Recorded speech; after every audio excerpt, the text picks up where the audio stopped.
Hey guys, welcome back to the channel. This is story about what if Naruto, raised by the Uchihas at Minato's wish, became Jinchuriki for 6 Bijuu part 1. Before I start, please do support for more amazing content and comments for part 2. Do consider to subscribe my channel and share my video to your friends and check out the description as well. Let's start the video. Kushina-chan, the doctors say that the baby's gonna be a boy. Minato leaned down to kiss his wife. Now what are we going to name him when he's born?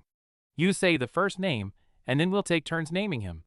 I'm sure he'll be fine with 2 middle names. Alright, Naruto, Kushina said, smiling. She was in the hospital, about to give birth to her son in a few days. She was feeling weak, but that was probably normal at this stage. Her belly was fully round. Miso, Minato replied with a serious expression. Kushina glared at him. No, we are not going to name him after ramen. Can't you choose a different name? However, when she saw Minato's serious and slightly hurt expression, she sighed. Fine. We'll name him after ramen. A smile played on her lips when she saw Minato brightened up. She always loved it when he smiles, especially when she was the one making him do it. Okay, this is hard. Oh, I know. Kage, Minato raised an eyebrow. Seriously? Yep. One day, he'll be stronger than his daddy, Kushina said resolutely. He'll become the 5th or 6th Hokage, Minato laughed quietly. No, it's not that. If you put his name together, it'll be Naruto Miso Kage. Get it? Misakage, the Kage of the imaginary village with the best miso ramen, Kushina shrugged. Oh well. I like it, Minato thought for a few minutes before saying, his last name will be Uzumaki, after his mother. Kushina stared at him. Minato-kun, that's just strange. It should be Namikaze, not Uzumaki. Minato thought for a second before announcing proudly, his name will be Naruto Miso Kage Uzumaki Namikaze, the longest name in the village. In short, it will be Naruto Uzumaki. He nodded an affirmative of his own decision, showing that he approved of that name. What do you think? I think, Minato, that you have finally lost it, said a voice at the door. Minato turned around and greeted, Hello, Fugaku. What did I lose? Your sanity, Fugaku replied simply, even though it was meant to be a joke. So, his name is Naruto Miso Kage Uzumaki Namikaze? Interesting in the fact that it has Misakage in it. Who came up with that? Both of us, but Kushina-chan was the one who added Kage to it. It was supposed to be Miso Kage, Minato said jokingly. Anyways, how's Mikoto? She's fine. Our son will be born in a few days. Hey, maybe Naruto, and he will be born on the same day. What did you name him? Minato asked. Sasuke. Sasuke Uchiha, Fugaku replied, amused. No middle name will be necessary, Minato shrugged. You should give him a middle name. Add more uniqueness to it. Fugaku shook his head. He wasn't a person to get complicated with names, unlike Minato, who loves to be creative in everything he does. There's no need for middle names, my friend. Complicated names will only confuse you. Minato shook his head. Nah. It went on for a while until Kushina couldn't take it anymore and yelled, Minato Namikaze, Fugaku Uchiha, if you two don't shut your blabbering mouths and let me rest in peace and quiet after I escape this hospital bed, you two are so dead. Minato chuckled nervously. Yes, dear, of course. He turned to Fugaku and whispered, let's visit Mikoto-chan before Kushina-chan decides to actually fulfill her threat. Fugaku nodded quickly in agreement, and the two ran out of there pronto. Kushina sighed in contentment. Finally, she could get some peace and quiet. Bang. She sweat dropped as she heard Minato apologizing to a nurse, because of accidentally overturning a cart or something. Sometimes, I wonder how that man had ever become the yandere. Itachi was only 4 years old. However, unlike most toddlers, he was intelligent and quiet. He loves to read and gain knowledge. While other toddlers would yell and make a lot of noise, he would stay quiet and keep his opinions and knowledge to himself until he needs to express them. He was also compassionate, patient, and humble. He was confident in his abilities, but at the same time knowledgeable of where, and when his limits are reached, avoiding fights he knew he couldn't win. Itachi was also aware that overconfidence and arrogance are the deadliest weapons against a ninja. He kept telling himself that he could do better in anything. While his mentors praise him, he criticizes himself, striving to do even better. Today, he decided to skip his daily trip to the library and training session to be with his unborn brother. Mom, can I feel him? Please? Mikoto chuckled softly before taking her son's hand and placing it on her stomach gently. Itachi gasped in fascination. He's kicking. Are you hurt, Okaya-sen? Mikoto smiled. It doesn't hurt as much as you think. Itachi, you'll soon be an elder brother. Itachi grinned. My very own brother, he whispered. Right then, he could already felt love for his brother spreading through every cell in his body. He was going to be a big brother, protecting and teaching and training his little brother. The door opened and Minato and Fugaku came in. Minato came to Mikoto's side and said, "How's Sasuke?" "Just fine, Minato, just fine," Mikoto replied. "How are Kushina and her baby?" "What are you going to name him anyways?" Minato smiled proudly. "We're gonna name him Naruto Miso Kage Uzumaki Namikaze," Mikoto giggled. "Creative as always, I see." She looked next to Minato and whispered to Fugaku, "What's a misakage?" Fugaku shrugged. "The Kage of the land with the best miso-flavored ramen." Minato turned to Itachi, who was staring at him. "So you're going to be an older brother, aren't you?" "Hi, Hokage-sama," Itachi replied politely. Hey, it's just Minato-san to you, Itachi. You know I hate formalities like those. Besides, we both know each other pretty well, don't you think?" Minato asked, ruffling Itachi's hair. Itachi smiled at the touch. He had always thought of Minato as a second father. "Hi, I do, Minato-san." Kyuubi leaned against a tree. She was having her morning nap, nothing too special. She had given up searching for the person who awakened her long time ago. It would end up in a lot of deaths, and she didn't want that. Suddenly a kunai zipped through the air, piercing her cheek, which instantly healed. "Who's there?" she growled, standing up. There was no answer. Suddenly a cage of chakra surrounded her. Kyuubi, however, was unfazed. "Who's there?" she repeated. There was a chuckle, and a snake-like man appeared from out of the trees. "Ah, the Kyuubi. So you have stopped searching for me?" Kyuubi blinked. "Searching for him? What the heck is he talking about?" "Wait, ever wondered who awakened you in your slumber, Kyuubi-chan, a few years ago?" Orochimaru asked, looking smug and confident that Kyuubi couldn't break out of the cage. Kyuubi's expression remained emotionless. "Release me? Why should I?" "Because I could escape. If you release me, I won't kill you." Orochimaru laughed. "This cage allows me to harness and take your energy whether you want me to or not. Attack all you want. You'll only help me. Let me demonstrate." He put out his hands in front of him. Kyuubi felt her chakra draining away from her. She growled. "No! He dares! He dares to!" Rage blinded her. Her clothes disappeared and 9 tails slowly developed. She transformed slowly into a demon fox. Orochimaru laughed. "Keep going! Give me power," Kyuubi snarled. "He will never laugh again." She released her energy. The cage expanded, starting to break from all the energy, not being able to absorb so much. Orochimaru widened his eyes. "How?" Kyuubi's eyes were filled with rage and hatred. I will kill you." The cage broke. The fox pounced at Orochimaru. Orochimaru gritted his teeth and summoned a snake. He jumped on it and flees with Kyuubi close on his heel. He came up with an idea. She will be of use in her anger. He turned from his course towards Konoha. She can destroy Konoha, my native village. She can battle them all, being held back until I escape. If I get what I want, Konoha and the 9 tails will both die. Part 2. Sacrifices and Memories. Hokage-sama, the 9-tailed fox is attacking our village. Minato widened his eyes in shock. How could her not? He had been friends with Kyuubi for years. "Why are you doing this, Kyuubi-chan? What have we done to anger you?" "Why?" He stood up, gripping his desk tightly. He couldn't understand any of Kyuubi's actions. They don't make sense. "Minato, you're going to have to make your choice. Your friend or your village," the Sandaime said quietly. "I'm sure Kyuubi has her reasons for doing this, but we don't know what the reasons are, so there's no justifying her actions. She can't destroy our village like this." Minato closed his eyes, as if in pain. "I know, sensei. I know." Then his heart ached at what he decided he was going to do. He will lose 2 things most dear to him, more than his life. His friend and his son. Sure, Naruto will survive, but what is of his future life? Suddenly the door slammed open, and Fugaku was standing in the doorway, panting from running. He composed himself and walked over to Minato. "My friend, I know how hard this must be for you. I put a lot of thought into this, you know. Instead of Naruto, take Sasuke instead. You don't have to sacrifice everything for the village. We can each give a bit of our share." Minato shook his head slowly. His eyes were sad and wet. Then he hugged Fugaku tightly. "No, I could never accept such an offer from you, Fugaku. How could I? If I did, what kind of a leader am I?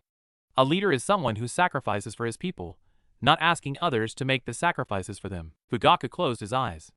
"How could you do this, Minato, sacrificing both your life, your friend, and your son for the village?" He paused. "You are a true leader then. You value those who trust you above all else, even more than yourself." Minato took a breath and then handed Fugaku 3 scrolls. "These are our inheritance to Naruto. Give these to him when he's ready to use them. Take care of my son, Fugaku. I trust you. Remember, Kyuubi or Naruto, they're both good inside. Be a father to him. Minato kissed Fugaku on both cheeks and, patting his shoulder, left the room. Fugaku, for the first time in his life, finally broke down. Minato and he were on the same team when they were Genins, and they've been like brothers. However, not even the strongest of ninjas can fight sadness and win. Minato ran towards the hospital and up to Kushina's room. Kushina was lying there, eyes closed. She was breathing heavily, in pain. He touched her cheek and took the basket with Naruto in it. Kushina said weakly, Minato. Minato turned towards her. Yes, Kushina-chan? Kushina stared at him with bright eyes. I just hope you know what you're doing, Minato-kun. I hope so too. Minato reached forward and shared one last kiss with his wife before leaving the hospital. He summoned Gamabunta outside the hospital. Gamabunta-sama, I need you to get me as close to Kyuubi as possible while I prepare. I'll try, Minato. Gamabunta waited patiently as Minato jumped on with all his materials. Ready? Gamabunta looked up across the horizon where Kyuubi was being held off barely by thousands of ninjas. He was sure that if he gets too close, he'll be killed. He wasn't even sure if he could get close enough for Minato to do the jutsu. Hi! Let's go! Minato was pale as they sped towards Kyuubi. He hoped Kyuubi would recognize him and stop her senseless rampage, but as they locked eyes, Minato knew Kyuubi was in a complete rage, not feeling anything but rage. Kyuubi couldn't stop herself even if she wanted to. Look, it's the Yondaime. He's battling the nine-tailed fox. Someone among the ninjas cried. They all stopped what they were doing to watch the match. Kyuubi saw them and roared, lunging at them. Minato whispered an apology to her and made his hand seal. A bright light surrounded the area. He did what was needed and felt his life slipping away as the death god took his claim. At the same time Minato died, Kushina in the hospital breathed her last breath and died, joining her husband in an everlasting sleep. Fugaku heard a lot of cheers and stood up numbly, knowing Minato had fulfilled his duty and saved the village. He walked out into the field where Gamabunta stood in front of a motionless body of Minato and a basket with a crying Naruto inside. Fugaku picked up the basket and closed Minato's eyes, which were opened and staring. He walked back to the hospital, soothing the baby, and opened the door to Mikoto's room. Itachi looked up, knowing what had happened in the last few hours. He was crying over the death of his second father, or Uncle Minato, as he sometimes called him in their most intimate times together, but now his eyes brightened with interest as Fugaku laid Naruto in Mikoto's other arm, opposite of Sasuke. Otusan, who's that? He's your foster brother, Itachi. Fugaku watched as Itachi poked Naruto curiously. Itachi brightened at a newfound love he felt towards Naruto's. He was part of their family now. Mikoto shifted uneasily. Fugaku, isn't that the... Mikoto-chan, a container isn't the animal it contains. Naruto is Naruto. And even if he isn't, you can be rest assured that Kyuubi is a good person. Mikoto let out a sigh of relief and relaxed. Deep inside Naruto's seal, Kyuubi finally calmed down, though she was extremely disoriented.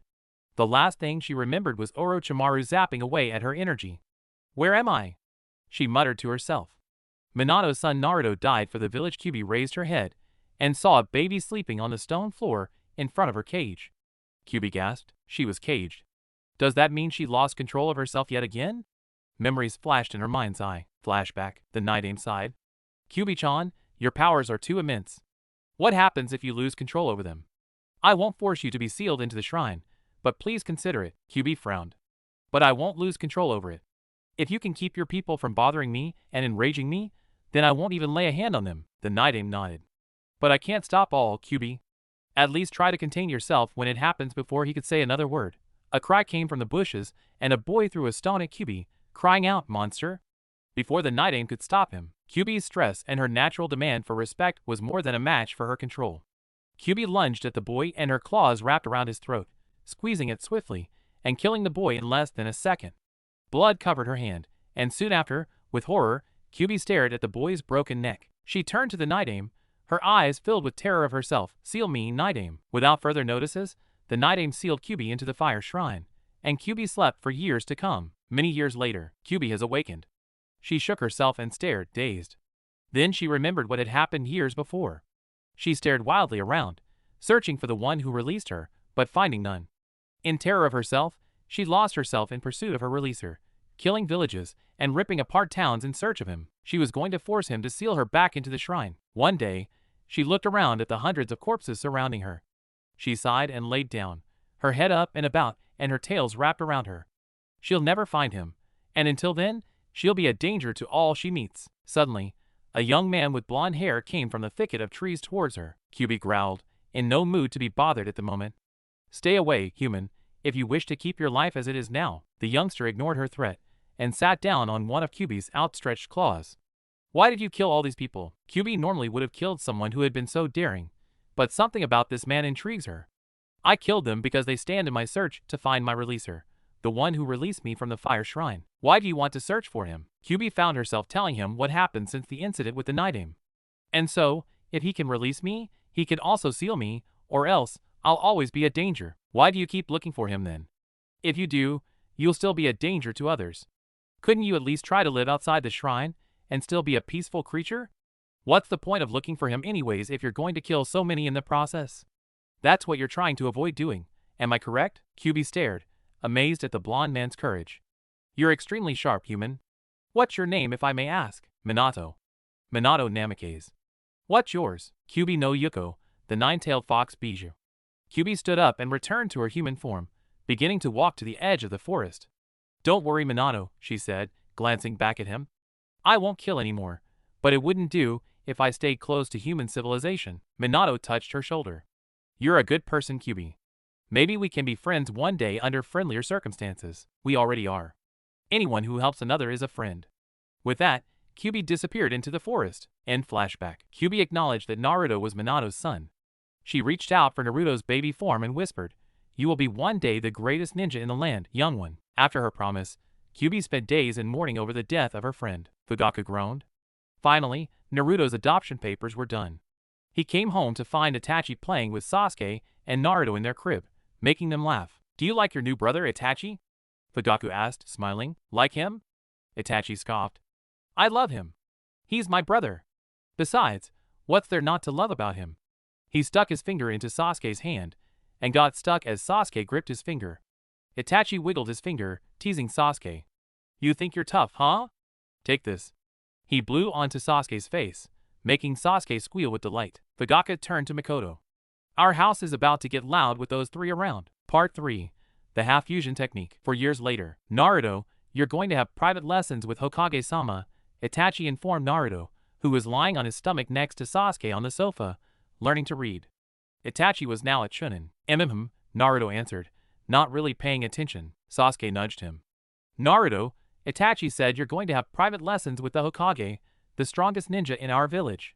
Sasuke explained, slightly jealous. Naruto looked up into Itachi's eyes. "The old geezer?" Itachi gave him a stern look. "Naruto, show some respect.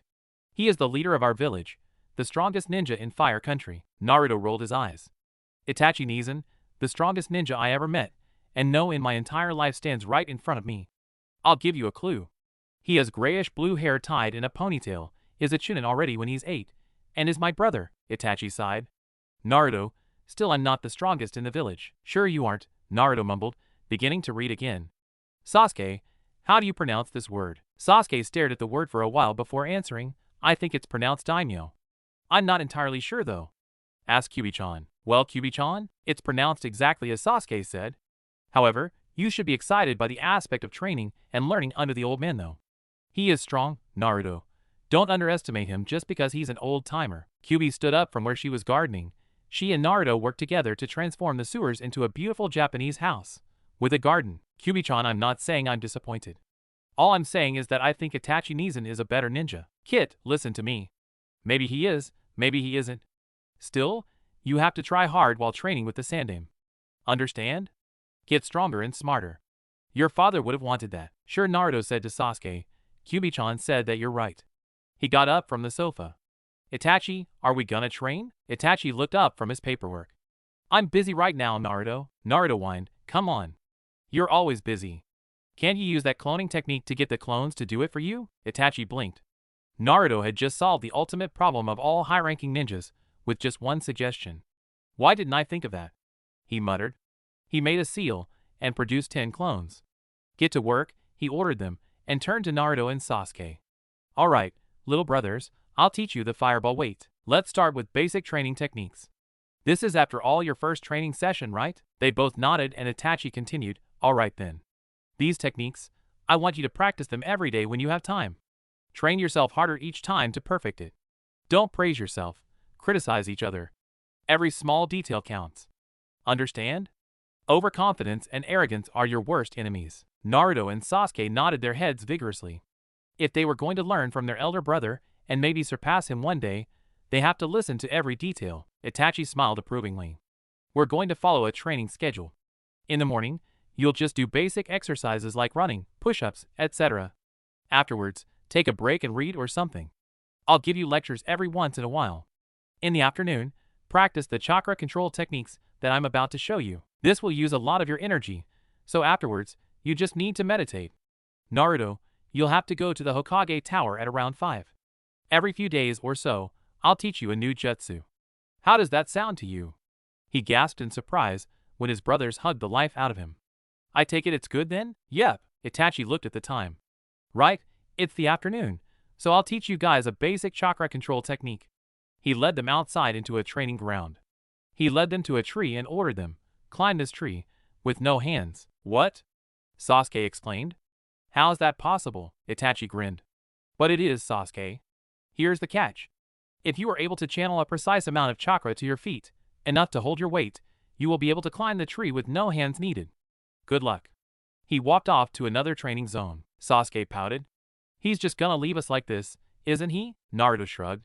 Well, he doesn't have that much time to watch over us 100% of the time, does he? Besides, we can make it without him. Race ya up the tree. He ran towards the tree and made 2 steps up it until he fell back down and smacked his head on the ground. Ow, slick, Sasuke snorted. Remember what he said? He told us that we have to be able to put in a precise amount of chakra, enough to hold up our weight. Oh right, Naruto scratched the back of his head, laughing nervously. He has a bigger attention span than you do. I have to admit that. Naruto huffed and channeled some more chakra into his feet, making up the tree 4 feet before losing his grip and fell backwards again. Arg. Isn't there an easier technique? What? Can't handle the pressure, Naruto? Sasuke teased as he was able to climb 11 feet. Oh, you're going to, Sasuke growled. Though it was fun, it was also slightly embarrassing to be carried on the back of his older brother, especially through the streets of Konoha. I can get down now, brother. Don't push yourself, Itachi stated simply. Naruto grinned at Sasuke. See, Sasuke, I could make it up the tree before you do. Of course, the only reason he could was because Sasuke ran out of enough chakra before he did. Naruto called for Kyuubi's chakra once his own became low on supply. Sasuke whined, I want to have a fox in my stomach, Itachi. That'd be so cool.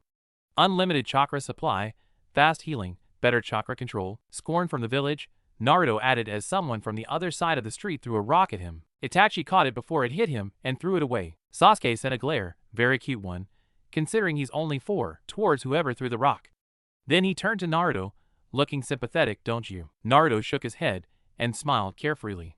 Why should I care what they think, Sasuke, when I got you, Itachi, Obasan, Otusan, your clan, and Kyuubi-chan on my side? Itachi sent a smile to Naruto and asked, how's Kyuubi? She's fine. She's happy gardening and cooking, and all those things every day, Naruto replied simply. She told me to tell you that you should take the Jonin exam this year instead of waiting until next year, Itachi chuckled. Really? She must be really confident in my abilities. Yeah, she is. See, I told you you're a strong ninja. I never said you didn't, and that I wasn't, Naruto. I just told you that I'm not the strongest. Trust me when I say you're gonna meet a lot stronger ninjas than me. Itachi's eyes showed no deception. He was telling the truth. He also didn't seem to mind the fact that there are stronger ninjas than him. Naruto rolled his eyes. So now that we master the tree climbing technique, Itachi shook his head. You haven't mastered it yet, Otudo. Tomorrow, you can try on some weights. You're kidding me. No, I'm not. You have to push your body harder and harder and harder, Itachi continued, and harder about 50 times until Sasuke put a hand over his mouth. Stop talking, Itachi Nizan. Sasuke yelled, giggling. Itachi looked at the time and turned to Naruto. Naruto, remember to go to the Hokage Tower in 1 hour. Naruto groaned. Now, he'll have to spend 3 hours with a grandpa ninja. Naruto got home at 8 and pouted to himself on the sofa. No matter how much he wanted to be stronger, he would much rather train under Itachi's supervision than that old geezer's. I'm just a little kid, blah, blah, blah, Naruto muttered. I'm not a little kid. Itachi came into the living room from the study and asked, so, how did the session go? Naruto jumped up and hugged Itachi tightly. Save me. Save me. Save me. Wow, did he really work you that hard? Itachi grinned. No. He keeps calling me a little kid. I'm not a little kid. Itachi rolled his eyes and poked Naruto in the forehead. I don't know, Otudo. You look pretty little to me. He chuckled when Naruto glared at him. Well, compared to 99% of the village, you're pretty little. Not you too, Naruto exclaimed. I'm not little. Sasuke came in from the kitchen, chomping on an apple. Yes, you are. Oh, look who's talking. You're not a 5-foot-tall ninja either, Naruto retorted. Yes, but I'm a whole half-foot taller than you, though I am younger than you by 2 hours, Sasuke replied smugly and continued to bite away at his apple. You're a shorty. Just admit it. I'm not. Oh yes, Sasuke replied and turned away back into the kitchen before Naruto could say anything else. Itachi chuckled and took out a scroll.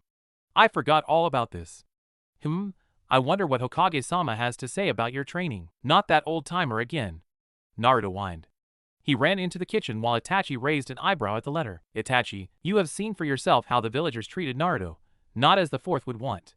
On his way to our session, he had decided to buy some bread, and the baker had grabbed him and tried to throw him in the oven. I have decided that the best way to get the civilians and ninjas alike to respect or at least fear him is to train him to be more powerful, if necessary more than me, so that he could at least defend himself against attacks and persecution from the village. Unfortunately, his chakra control and knowledge of jutsus are very limited at this young age, so he is still prone to persecution. To get around this obstacle, I want you to research on the half-fusion technique. This technique will forever half-fuse Kyuubi and Naruto together. Kyuubi will not be able to control him, but they will both be benefited in some way. However, I myself don't know exactly how to perform it and what it does. The third Hokage, Sarutobi, Itachi sighed. Why hadn't Naruto told him about the assault? Also, the Sandaime had not known anything about Naruto's relationship with Kyuubi. In fact, only he, Sasuke, and their parents actually know that Kyuubi was a peace-loving fox. Half-fusion technique. This might be difficult. I should just ask Kyuubi-chan. She knows nearly everything in the world, so it would be much quicker. Naruto, can you come over here? Naruto came into the living room, looking nervous. What did he say? Don't worry. You're not in trouble, Itachi told him. However, I need to get some information from Kyuubi-chan. Ask her how to perform the half-fusion technique and what it does. Okay then. Hey, Kyuubi-chan, do you know how to perform the half-fusion technique? Naruto heard Kyuubi let out a cry of surprise. Where did you heard that from? Itachi wants to know how to perform it and what it does. Kyuubi sighed and sat down on a rock. It's a very risky technique, Kit. Yes, I do know how to perform it and exactly what it does. However, during the time it takes for the technique to be completed, there is a chance that you might die, possibly 75%. The reason? I'm a demon and you're a human. 2 different species of living things. Fusing them together is very risky. Itachi, Kyuubi said that the technique is very risky, and I have a 75% that I might die because of it because she's a demon and I'm a human. Itachi was deep in thought. Ask her how to perform it, and what the benefits are. Performing it doesn't require people on the outside. The demon inside the Jinchuriki will send the Jinchuriki into suspended animation for about 2 months for the process to complete. Afterwards, if they survive it, that is, the benefits will be very rewarding and great. The Bijuu, for one thing, will be able to see, hear, and experience what its container is seeing, hearing, and experiencing. It will be as if they were still free in the wild. The Jinchuriki, for another thing, will have all the Bijuu's cleverness, skills, cunning, knowledge, and powers. They will have full control of the Bijuu's powers. The 2 will understand each other perfectly, able to know each other's feelings and moods. It's a great reward at a very high risk. Naruto told Itachi this. Itachi sighed. The Sandaime was right. However, the third probably had not known about the high-risk part. Naruto, Hokage-sama wanted it to be performed on you. Naruto yelped. He wants me to die? No, it wasn't my idea, but I want the same purpose. Want you to be powerful so that you can defend yourself against the villagers whenever they attack you. I won't always be around to protect you, Naruto. Why can't I just wait until I enter the academy? You have a year until you enter it. Many might have hurt you by then, Itachi said. Naruto turned away. Do you think I should take the risk? The risk and the benefits balanced each other out. You can either lose everything or you can gain everything. Finally, Itachi smiled sadly. It's your choice, however, Otudo, Naruto thought. Finally, he said, I don't know how you're gonna react to this, Itachi, but I'm taking the risk. If I don't, I won't ever know what would happen if I did. Life always has risks, Itachi. Itachi stared at him. Naruto, he began slowly. You're a daredevil, I can see that. I also agree with you wholeheartedly that life always has risks to take. However, is the risk worth taking? Like you said, they balance each other out. So yes, It is, Naruto announced. He heard Kyuubi let out a sigh. I meant Naruto, that the risk of death has a high chance of succeeding. Itachi then ruffled Naruto's hair, but the touch seemed more sad and distant. Naruto hugged Itachi. I'll be fine, Nezen. I promise. Itachi chuckled softly and replied, promises will be null and void if you die though. Just trust me. I'm gonna survive if that's the last thing I do. Naruto sent Itachi a serious look so that his brother wouldn't make a comment like, that might be the last thing you will ever do. Itachi didn't say anything since he knew Naruto was determined. He gave Naruto a piggyback ride to his room and set him on his bed. When will you do this? Now, Naruto replied resolutely. The sooner the better. It also won't give him time to turn back from his decision. Itachi widened his eyes. Naruto, Itachi. Naruto gave him a look. Itachi kissed him and gave him a hug again. Don't die, he whispered before standing up and walking out the room, not looking back. Naruto sighed and lay down. Okay, Kyuubi-chan, I'm ready. I just hope you know what you're doing, kid. Kyuubi responded worriedly before sending them both into suspended animation. For those of you who don't know what suspended animation is, it's like you're sent into a death-like state though you don't really die. Itachi Nezen, where's Naruto? Sasuke whined. He hadn't seen his other brother for days. Itachi gulped inaudibly. He's probably a training with Hokage-sama. That's what you said 2 days ago, Itachi sighed. Sasuke was not to be considered idiotic. He was a sharp youngster. Mikoto and Fugaku had been told of the half-fusion technique and were worried sick whether Minato's son was going to survive. They had scolded Itachi for hours because he had allowed his brother to undergo the technique. Minato had assigned them a mission to take Naruto under their roof for Naruto to live, not to die. Itachi gave Sasuke an answer that wasn't entirely a lie. He's just sleeping, Sasuke, for a few months. Part 4. Brotherly Love. 2 months later, Itachi opened the door to Naruto's room. Otuto, are you awake? There was no answer. He went inside and sat down on the bed, careful not to sit on his little brother. Naruto's body was still and deathlike. However, there were some changes to his features. His whisker marks were deeper and more prominent, and his blonde hair had red highlights. His lips were parted slightly, and Itachi could see sharper, larger canine teeth though they aren't as large as an Inuzuka's. Itachi was beginning to get worried. What happens if Naruto died? Brother? There was still no answer. The whole day wasn't done yet though, and he stayed by his brother's side until midnight. By then, he had nearly given up hope. You made me a promise, he choked back tears as he stood up to go to bed, even though he wasn't tired at all. Suddenly, like a miracle, Naruto began breathing again, though he was still unconscious. Itachi breathed a sigh of relief and surprise at the same time. His brother had made it through the ordeal.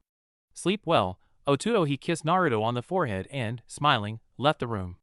His parents will be relieved, and Naruto's life will change forever. A year later, Itachi stared at the report in his hands. It was impossible.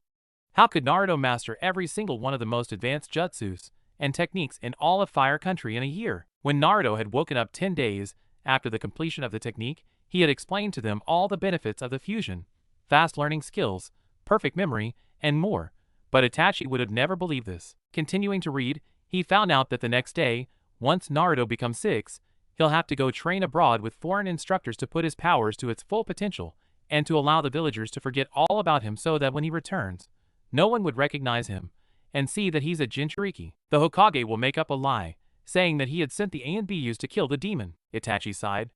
So much to think about. There's the orientation into the academy tomorrow. There's a mission coming in for him tomorrow as well. There's Arg. Maybe he should take a break to enjoy the afternoon with his brothers. Itachi stood up and went outside. Sasuke and Naruto were, instead of training today, talking under a shady tree. They were discussing, no doubt, about the academy and beating Itachi's record of graduating at age 7. I was thinking, maybe we could try graduating at age 6, Naruto was whispering. Yeah, then Itachi Nezen will have to admit we're stronger than him, Sasuke whispered back. Itachi got reminded of the fact that Naruto won't be at the orientation tomorrow, as he was going to train abroad. However, Itachi just chuckled and sat down in front of him. So you want to beat my record? Yeah, Itachi poked both of them in the forehead. Sure you will. Want to go out for some ramen, little brothers? Naruto cheered, but Sasuke pouted. Itachi chuckled again at Sasuke. Come on, we go out for onigiri all the time. Naruto has taste buds too, you know. He thought for a second. I wouldn't mind getting some Pocky on the way. Sasuke rolled his eyes. Pocky was Itachi's favorite food. Okay, can we just go now? They stood up and went to Ichiraku's. Ayam looked up at her customers and smiled at Itachi. Good afternoon, Itachi-san. Itachi's sweat dropped. Did he really look that old? I am, and he are about the same age. Actually, I'm only 9. I am's eyes widened. Oh, I'm sorry. I take it they're your brothers? She asked, indicating to Naruto and Sasuke. Hi, we'd like to order some ramen please, Itachi told her, sitting down on a stool. Okay, what would you like to order? She took out a small notebook. Miso, Itachi ordered simply. Slightly spicy. Same, Sasuke replied. 1 bowl of beef, 2 bowls of miso, 1 bowl of chicken, make that 6, 5 bowls of vegetable, can you make that 3 bowls of beef? Thanks, can you make it 4 bowls of miso? Make them all super duper spicy, too. Please, Naruto rambled on. Itachi, realizing that Naruto might empty his wallet if he keeps going like this, intervened quickly. Naruto, I think that's enough. He placed a hand over Naruto's mouth to keep him from ordering more and whispered, if you keep going on like this, Otuto, my wallet's gonna be empty. I don't think you can eat that much anyways. Naruto nodded in defeat, a little disappointed, and Itachi released him. After a moment, Iam came back with the ramen. Naruto received a bowl of beef, and he gulped it down as if his life depended on it. Itachi widened his eyes. You're going to get sick if you keep doing that. Those ramen are really spicy. Come on, Kit. More. More. Spicy and fiery. Fire up your fire. This is the best ramen ever. Tell the cook to add in more peppers and spices. More pepper and spices, please. Naruto gasped. The spicy taste enveloped his taste buds. It was so good. Don't worry, Itachi. Kyuubi and I love this. We're fire demons for pity's sake. He gulped down another bowl of spicy ramen. Itachi and Sasuke stared. Nizan, are you sure you aren't developing a stomach ache? Sasuke asked tentatively. Naruto shook his head. Bowls stacked upon each other as Naruto gulped down each one. Once he was done, Iam, Tuchi, Sasuke, and Itachi all stared at him. Naruto blinked innocently. What? They all decided to pretend as if nothing had happened. Itachi paid the bill and pulled his brothers outside. Okay, Sasuke interrupted him. Are you guys coming to our orientation tomorrow? Itachi shook his head regretfully. I have a mission tomorrow. Maybe Otusan or Okayasan might come. Sasuke hung his head. He was hoping Itachi might come. Itachi looked down at his feet. How will Sasuke react about Naruto's surprise departure? He sighed. He can't hide it until tomorrow. By then, it would be already too late. Naruto Hokage-sama sent me a report today. Naruto cocked his head. What did the old-timer say? Tomorrow you'll begin your training abroad with the best ninjas in the world. It'll last around 7 years. When you come back, you'll be promoted immediately to Bijuu if you want. Itachi saw Sasuke stiffened at this. Hokage-sama wanted you to rise to your full potential, because of Kyuubi's chakra and powers and all. What? Why would I dash? Naruto was about to say leave you and my only family just because I have to go on some stupid training journey. But Itachi interrupted him. I know how you feel, Naruto, but think about it. This is a one-in-a-lifetime chance. It's not every day that the best ninjas in the world would agree to train a random Konoha ninja that they don't even know or met. Itachi's siding was split in half. On one side, he wanted his brother to stay, but on the other, he wanted him to become stronger. Naruto thought for a long time, remaining silent. Finally, he turned to the one whom he always asked advice from in difficult situations like this one. Kyuubi, should I? From my experience in life, I'd say take all the chances that come at ya. Trust me when I say they don't come every day. Naruto sighed. Alright, Itachi Nizan, I'll go. Itachi nodded encouragingly. My mission will be to escort you to your first instructor. From there on, you're on your own except with whoever your teacher will be. Naruto nodded. Then he turned to Sasuke. His eyes widened when he saw Sasuke's expression. Sasuke had never looked so sad. His eyes were downcast, his hands were in his pockets, and his hair was partially covering his face. Oh dang, I forgot about the orientation tomorrow. It was the most important day for a ninja, the day when you are officially recognized as a ninja in training but still a ninja. Itachi, too, seemed to notice the tension and stayed quiet throughout their whole trip home. As they both remained quiet, Naruto remained quiet as well, convinced that it wasn't a time to talk. When they arrived home, Naruto turned to Itachi when Sasuke was out of earshot. So you're going to end up as Sasuke's Jonin when he graduates? Hi. Naruto turned away. Tell the old grandpa to leave a spot on the team for me. Itachi smiled. I will. If I know Hokage-sama, he will give me a 2-man team because you ask. I will be their Jonin, but at the same time, their teammate. Arigato, Nizan. By the way, about tomorrow. Naruto paused, avoiding Itachi's eyes. If I don't go on the journey, you won't have a mission to do, right? Hi, that's right. Then I'm staying home. Naruto announced resolutely. He turned to Itachi and said, "Tomorrow is Sasuke's big day. We can't miss it. Besides, I'm fine with going to the academy. He's our brother, Itachi." Itachi widened his eyes.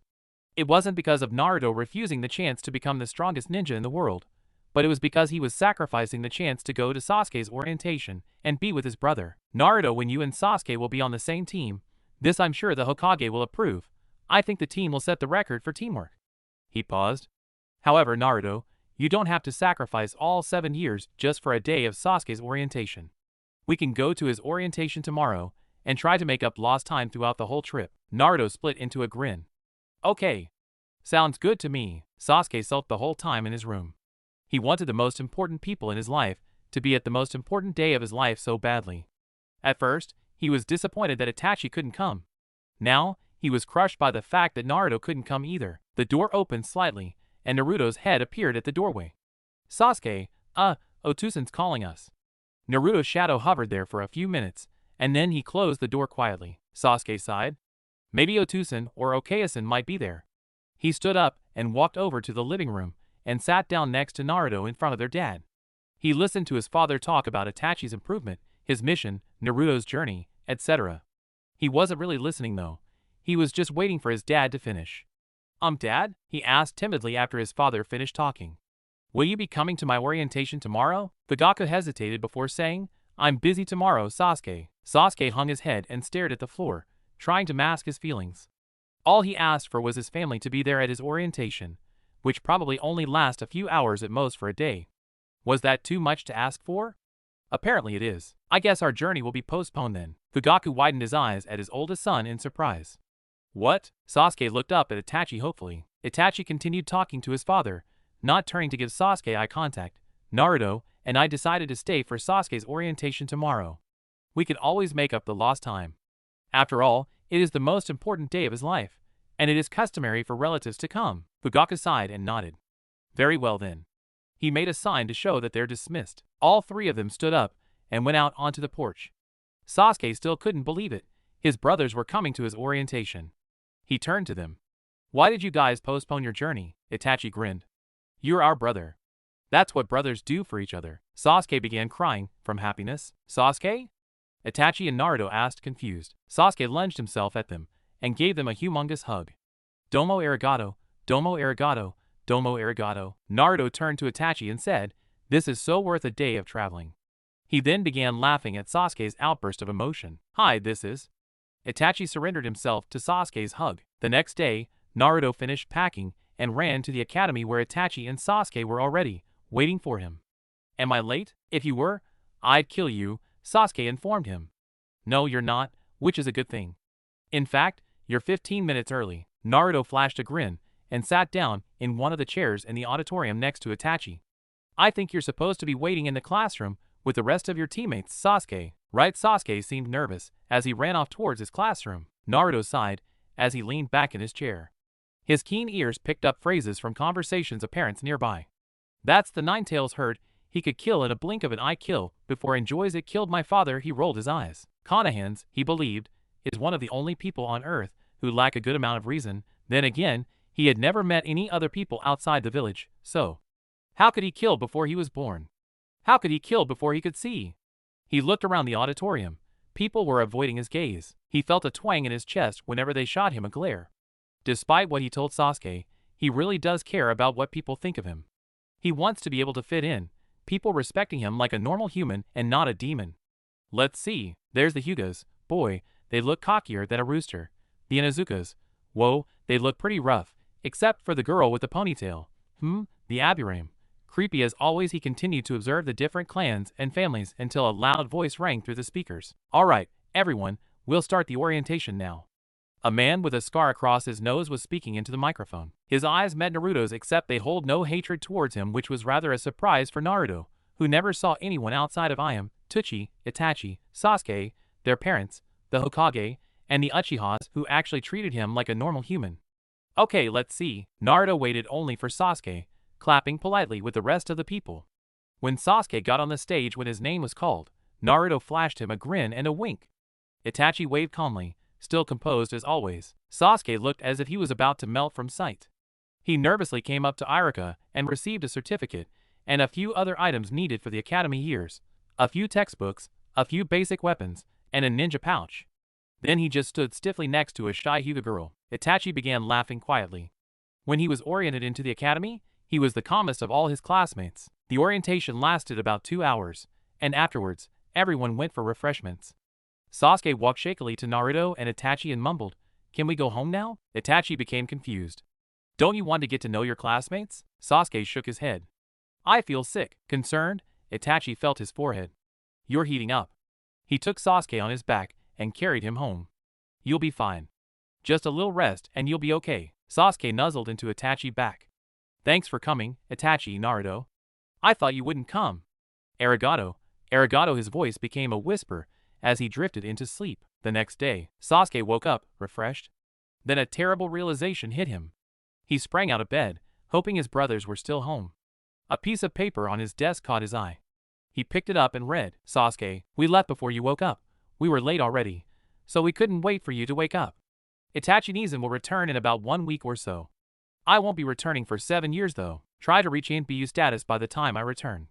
When I return, the Geezer Hokage will promote me immediately to ANBU status, if I want to, that is. If you couldn't, that's okay. I'll stay Jinin, Chunin, Jonin, or whatever you are with you.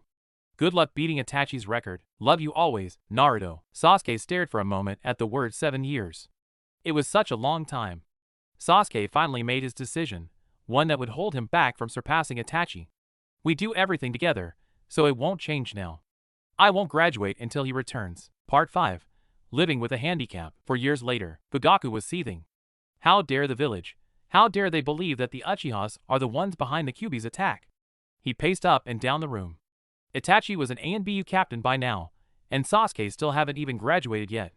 Fugaku could feel the drift between the village and the Uchiha clan now. The village believes that the Uchihas are behind the attack because the Sharingan could control demons. However, Madara Uchiha alone is the only one stupid enough in their clan to actually try to control Kyuubi, and that incident had happened years ago before the Kyuubi's attack. Even Fugaku couldn't deny the fact that Madara was the cause behind that attack. Also, Madara had left Fire Country long time ago. Orochimaru was the cause behind this attack, not the Uchihas. Why didn't the villagers believe him? For the same reason, they didn't believe Naruto was not the Kyuubi. They just needed a scapegoat present. Fugaku sat down at the desk in his office and thought for a minute. He finally decided that he endured Konoha long enough. Even if his friend, Minato, was a former Hokage and died protecting the village, he, Fugaku, cannot tolerate it any longer. He stood up resolutely. Yes, that's it. An Uchiha coup d'etat to destroy the village would be perfect, punishing it for its crimes.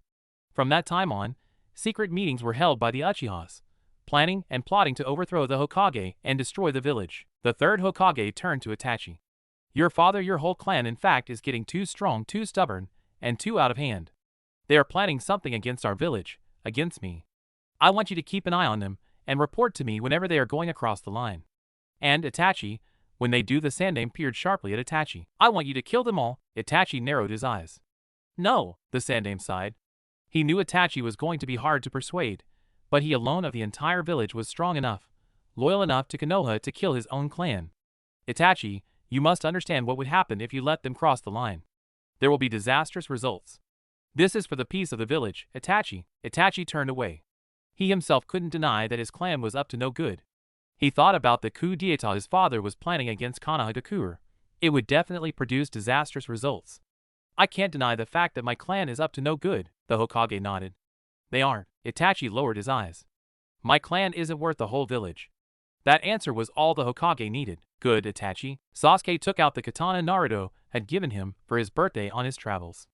The katana was a dangerous weapon, deadlier than any other in Konoha.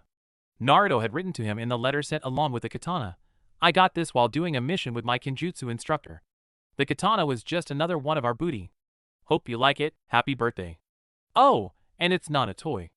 It can cut through millions of trees without ever getting dull or chipped or damaged.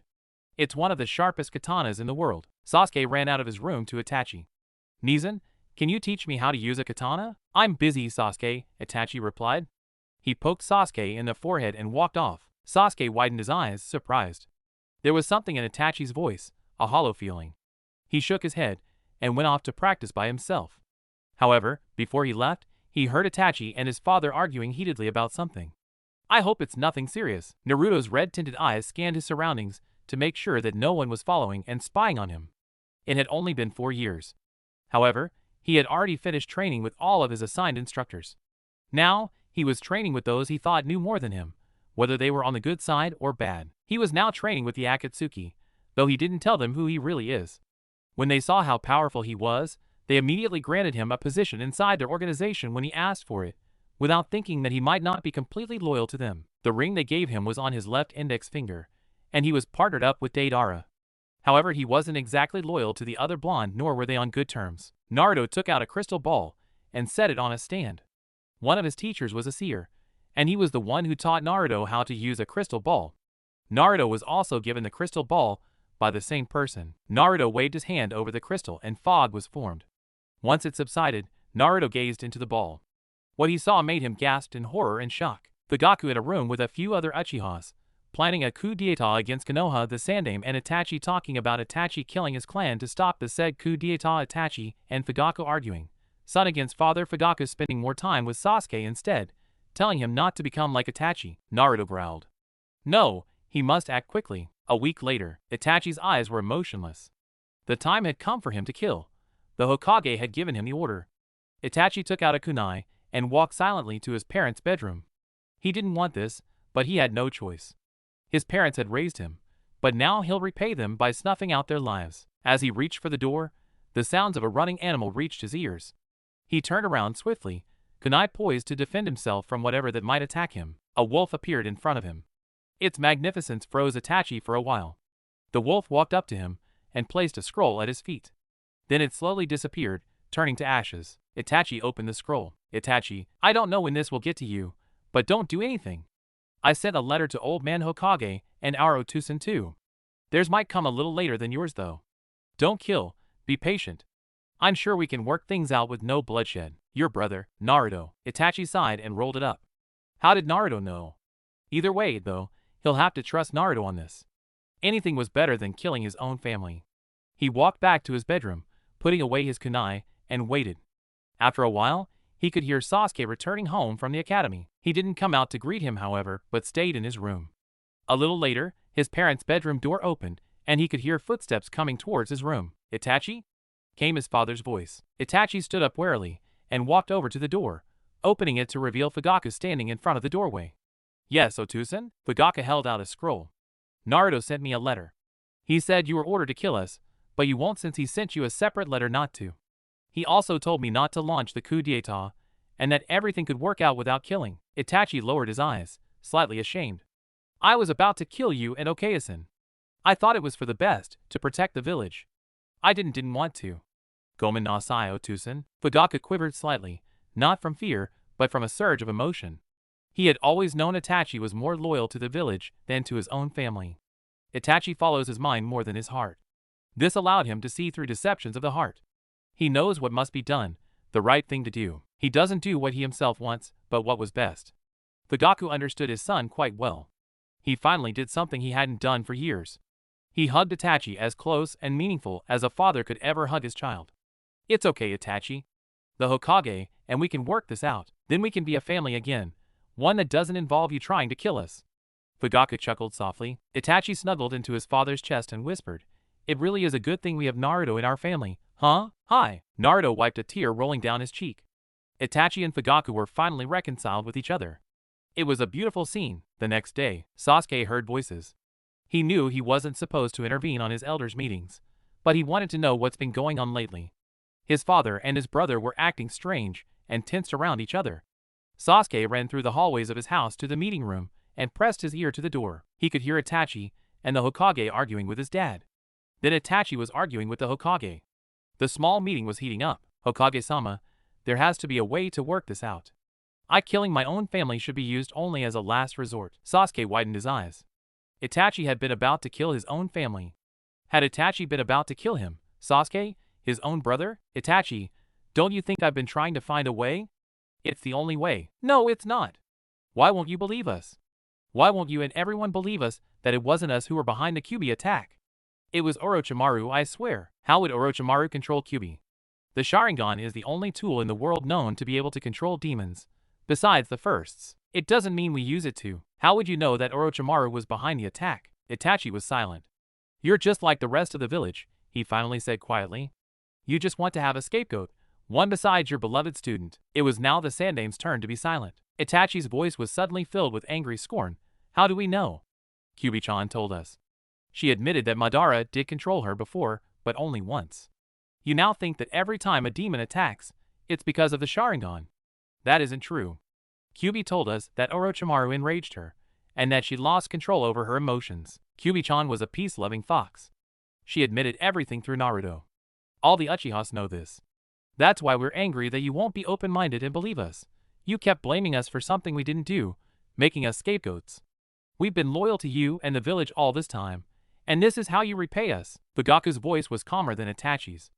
Hokage-sama, I'm willing to make peace if you stop the rumors against the Uchihas. I'll try, came the answer after a long silence. However, Fugaku, the village won't give up the belief easily. The third paused and sighed warily and deeply. I admit to you here. I have always tried to protect Orochimaru as much as possible, shielding my eyes from his power-hungry actions. That was what happened long time ago, and the result was the deaths of many lives. And I still haven't. He trailed off. Then he took a deep breath and changed the subject abruptly. The village will be to you as a handicap is to a person. The handicap infuriates and holds the person back, but the person must learn to live with it, or else he'll waste his life away, brooding over why he was born with a handicap in the first place. If he tries to get rid of the handicap, the Hokage looked deeply into Fugaku's eyes. He will never be able to see if the handicap might heal because he has already gotten rid of it. Now he has no chance of healing. That will only be a setback to him. If you just try to stop the rumor, I couldn't ask for more from you. Sasuke smiled. He was quite sure everything worked out just fine. He was about to tiptoe away when Itachi's voice rang out. Little brother, I know you're there. The door opened and Itachi stood in the doorway, smiling down at the nervous Sasuke. You came right in time to witness how many lives could be saved if people just worked things out peacefully, and not violently. He then pulled Sasuke through the doorway into view of Fugaku and the Sandame. 2 years later, Naruto, don't do this. Konan reached out for Naruto's shoulder.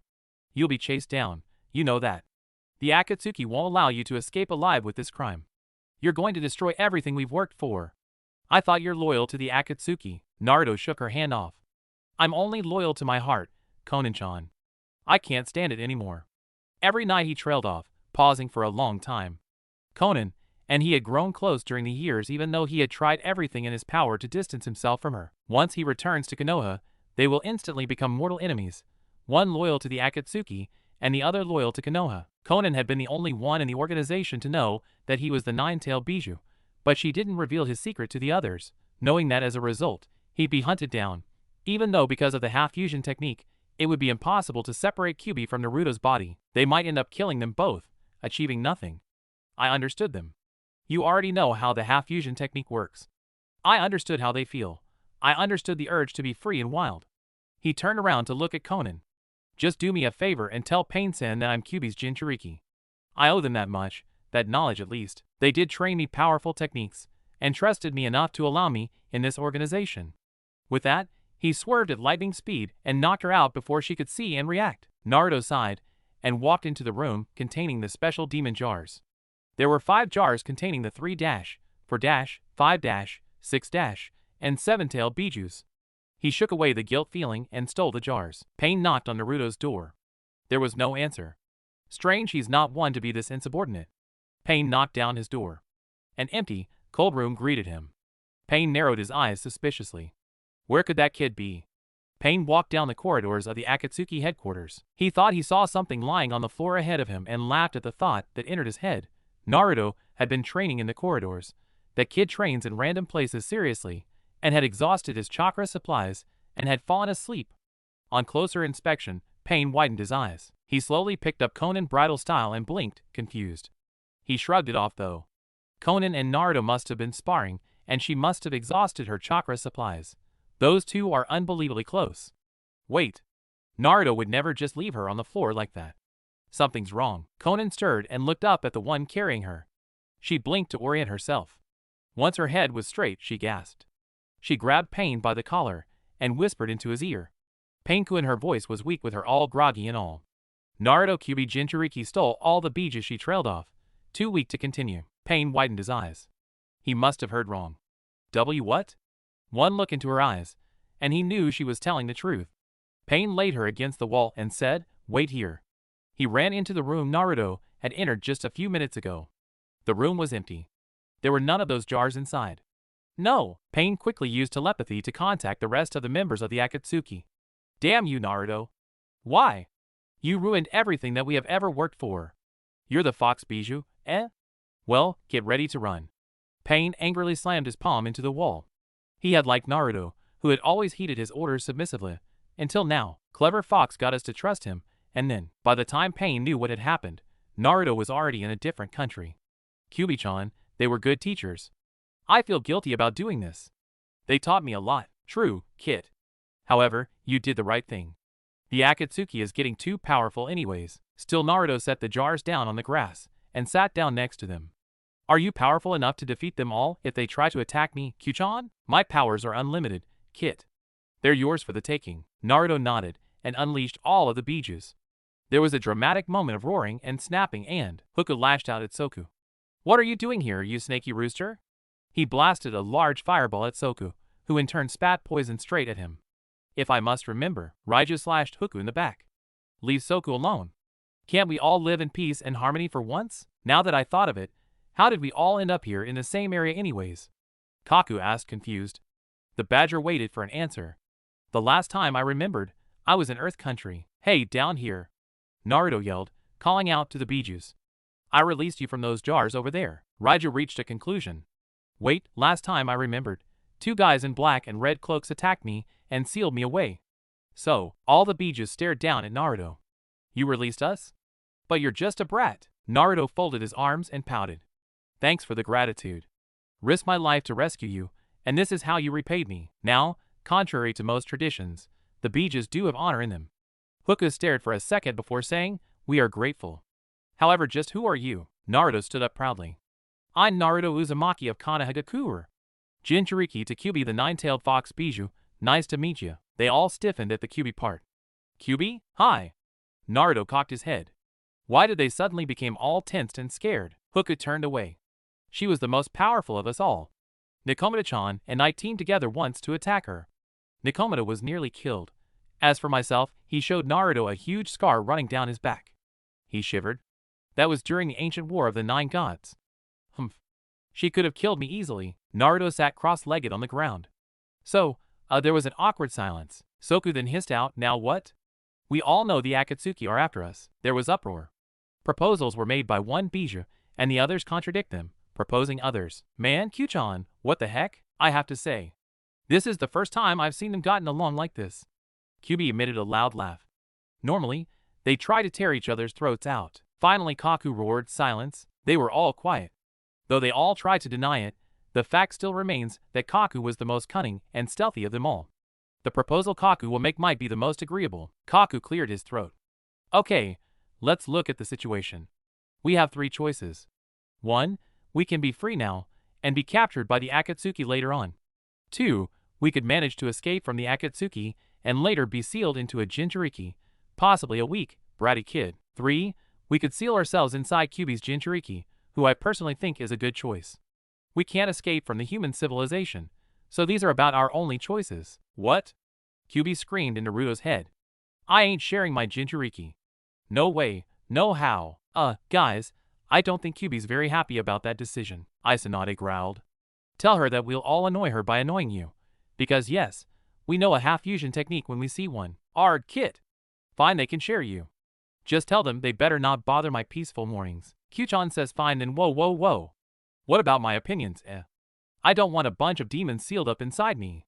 Konoha already hates me for containing one demon. Naruto cried out. Kaku pondered thoughtfully. Tell you what, kid. Why don't you not tell anyone about it? It'll be our little secret. Also, in return for you letting us share you, we'll give you full control of all our powers. We could all perform the half-fusion technique all over again on you. It'll be less risky, because you're already part demon, because you're already half-used with Kyuubi. Naruto sighed. I don't know about this. Kyuubi, there's no setbacks to this, is there? No, kid, there isn't. You have everything to gain and nothing to lose. Can't say the same for those guys, though. They'll be sealed up inside you forever. They must be desperate. Naruto nodded uncertainly. Alright then. Seal yourselves up then. Hold on, kid, this will hurt. After a few minutes of preparation, chanting, and a blinding light, Naruto's scream could be heard throughout the forest. A year later, Naruto was sleeping in the forest, enjoying his daily visit to the Bijoos. At first they were grumpy and seemed unsociable, but after he got to know them, they were all quite polite and kind, in their own way. The Bijoos are the following for those who aren't familiar with Japanese folklore. Isanade, three-tailed turtle Bijuu, Soku, four-tailed half-rooster and half-snake Bijuu, Huku, five-tailed dog Bijuu, Raiju, six-tailed weasel Bijuu, Kaku, seven-tailed badger Bijuu. The Bijoos were all in their human forms as usual. Isanade was a man with medium-length blue hair, with a sharp horn on his head. Soku looked kinda like a vampire with dark orange hair. Huku was a young man with long white hair with robes, kinda like Sesomaru in Inuyasha, if any of you need an image hint. Raiju was a thin man with spiky golden yellow hair and yellow eyes. Kaku was a small teenager with blue hair tied into a ponytail. Naruto today was spending some time with Huku. So anything interesting happening today? Huku didn't answer. He was just staring off into space. Naruto pouted and looked in the direction Huku was staring at. His gaze met Kyuubi a distance away. Something in Naruto's brain clicked. He giggled mischievously and said, "You like Kyuubi-chan, don't you?" Huku turned to him surprised. "What? Oh, don't act all innocent. You're in love with Kyuubi-chan, aren't you?" Huku blushed, a light tinge appearing on his pale skin. "No, I'm not. You're trying to embarrass me, aren't you?" Huku, like most demons, hates to reveal the fact that he has emotions at all. His voice was calm and composed as ever, but his facial expression gave him away. Naruto grinned and danced up and down, yelling at the top of his voice, "Huku's in love with Kyuubi. Huku's in love with Kyuubi." Huku gave him a cool glare. Right, real mature. Naruto saw at the edge of his vision Kyuubi straightening up from her gardening to stare at him, wondering if he's gone nuts. "Yo, Kyuubi-chan, guess what?" Kyuubi cocked her head curiously. "What is it, little kid?" Huku sent Naruto a glare, daring him to tell Kyuubi. Naruto was only too happy to comply. "Huku likes you." Kyuubi stared at him confused. It was a rarity that demons fall in love, so you couldn't expect her to catch on to the fact right away. "Okay, then tell him if he wants to be friends. We already are." Naruto smacked his head. "No, no, no, no, no, no. I mean he's in love with you." Kyuubi raised an eyebrow in Huku's direction. Huku himself looked as if he wanted to disappear out of sight. "Is this true, Huku-kun?" "No." "Okay," Kyuubi replied simply, not really caring at all. She has better things to do than getting romance into her life. She returned to her gardening. Naruto turned to Huku. "Nice. Now she'll never know that you like her, and you'll never get to have her. I'm sure Kaku could steal her heart easily." Huku stiffened. Kaku was one of the more handsome demons in the world, though he doesn't exactly care for romance. Naruto continued, knowing he had gotten Huku's attention. Then the two would get married, live together, have children. Huku stood up and slowly walked towards Kyuubi, his robes billowing slightly in the wind. Naruto saw him talking to Kyuubi, and Kyuubi focusing entirely on him. Then Huku was leaning in. Kyuubi was kissing him back. Naruto smirked. Now, the two were rolling on the grass, kissing like there's no tomorrow. Naruto heard Kaku whispering to Soku a distance away, "Well, they are distant relatives after all. She's a fox and he's a dog. Though he's gonna be in trouble if he gets her mad, like last time." Naruto rolled his eyes. Love always prevails. At the Kyuubi/Huku scene, Huku's long hair flew down like a river, covering a half of both of their faces. His hand was running through her red hair, and they were both kissing. It was probably the first true love between two demons that ever happened in history. "Kyuubi-chan, do you actually love me?" Kyuubi stared up at him with her red eyes. "If I say yes, I'm committed. You'll have to wait and see, Huku-kun. I might like another demon." It was in fact a much more meaningful answer than a plain-out yes. Huku's eyes clouded. Then he smiled and leaned down to her ear, whispering, "I hope you won't ever, Kyuubi-chan." His warm breath tickled her ear, making her emit a shiver. A few days later, Naruto was in Fire Country. "Alright guys, let's do this. Make sure you don't forget your bag," Kyuubi reminded him. "I won't." Naruto rolled his eyes. Demons can be really fussy and nagging. I wonder if Sasuke's an ANBU yet. "Sasuke, how can you not be a Chunin yet? You're top in your class and you." "Itachi, I want to graduate when Naruto is there with me. He's not gonna be happy to be doing D-rank missions after 7 years of intense training." Sasuke and Itachi had no idea what surprises await them. Part 2, Team Itachi. Naruto grinned. He wanted to make a huge appearance. He tapped his foot by the toes and got himself ready. "Alright, guys." Naruto took a deep breath and ran. Dust and dirt flew up behind him, since he was running so quickly. He was running at nearly 400 miles per hour. The A and Bijus at Konoha's gates gaped at the trail being seen a mile away. Naruto saw Konoha's gates loomed over him. He smirked and ran vertically over the wall straight up into the air. Floating there for a while, he suddenly shot straight into the direction of the Uchiha compound. The A and Bs would have treated it as an emergency to call the Hokage had Itachi had not told them all about a very powerful ninja returning to Konoha. Naruto landed in front of the door, panting slightly. It had been exhilarating. The door opened and Itachi was heard calling back inside to Mikoto, "Sure, Okayasan. Do you need me to buy anything else?" When he received a no for an answer, he turned around, feeling a familiar chakra in front of him. When he saw who was in front of him, he gaped. "And Naruto? Is that really you?" "Yep." "Yo, Itachi Nissan." Itachi reached out towards him and muttered, "You've grown." "A lot, duh. It's been 7 years, Nissan." Naruto waited a few moments until his urge got the best of him. He launched himself at Itachi, clinging onto him like he did 7 years ago. He squeezed Itachi, whispering, "I missed you." "I really did." Itachi chuckled affectionately and hugged him back.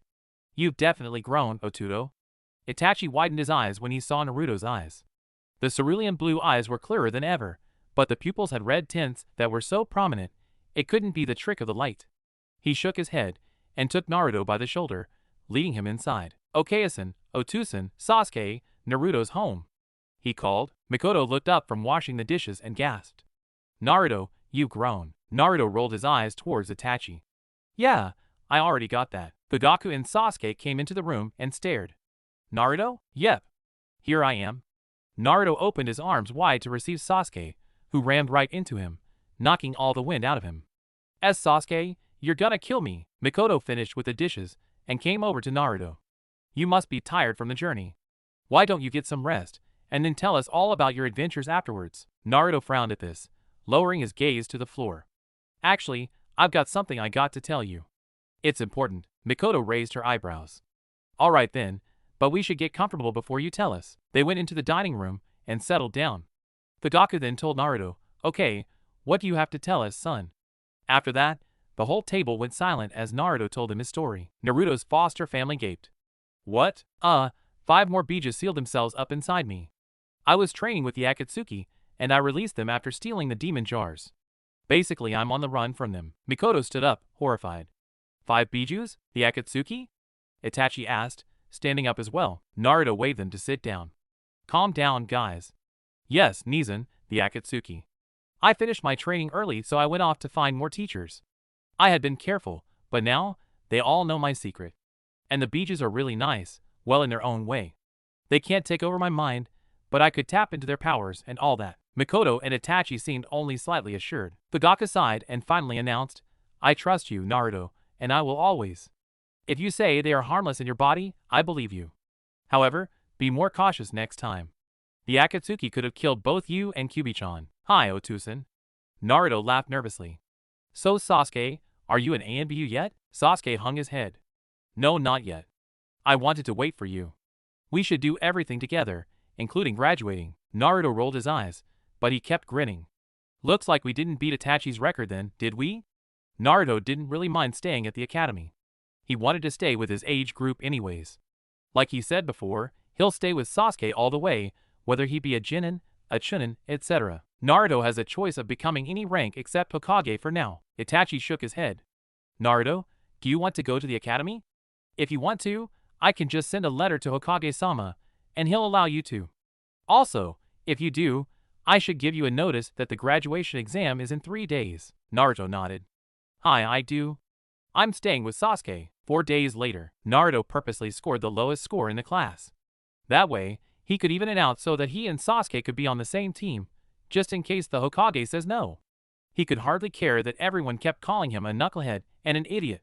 He and Sasuke were brothers, except they were very different on the popularity scale. Girls went after Sasuke for a boyfriend, and boys go after him for a rival or an ally. "Otudo, here comes Sakura and Ino.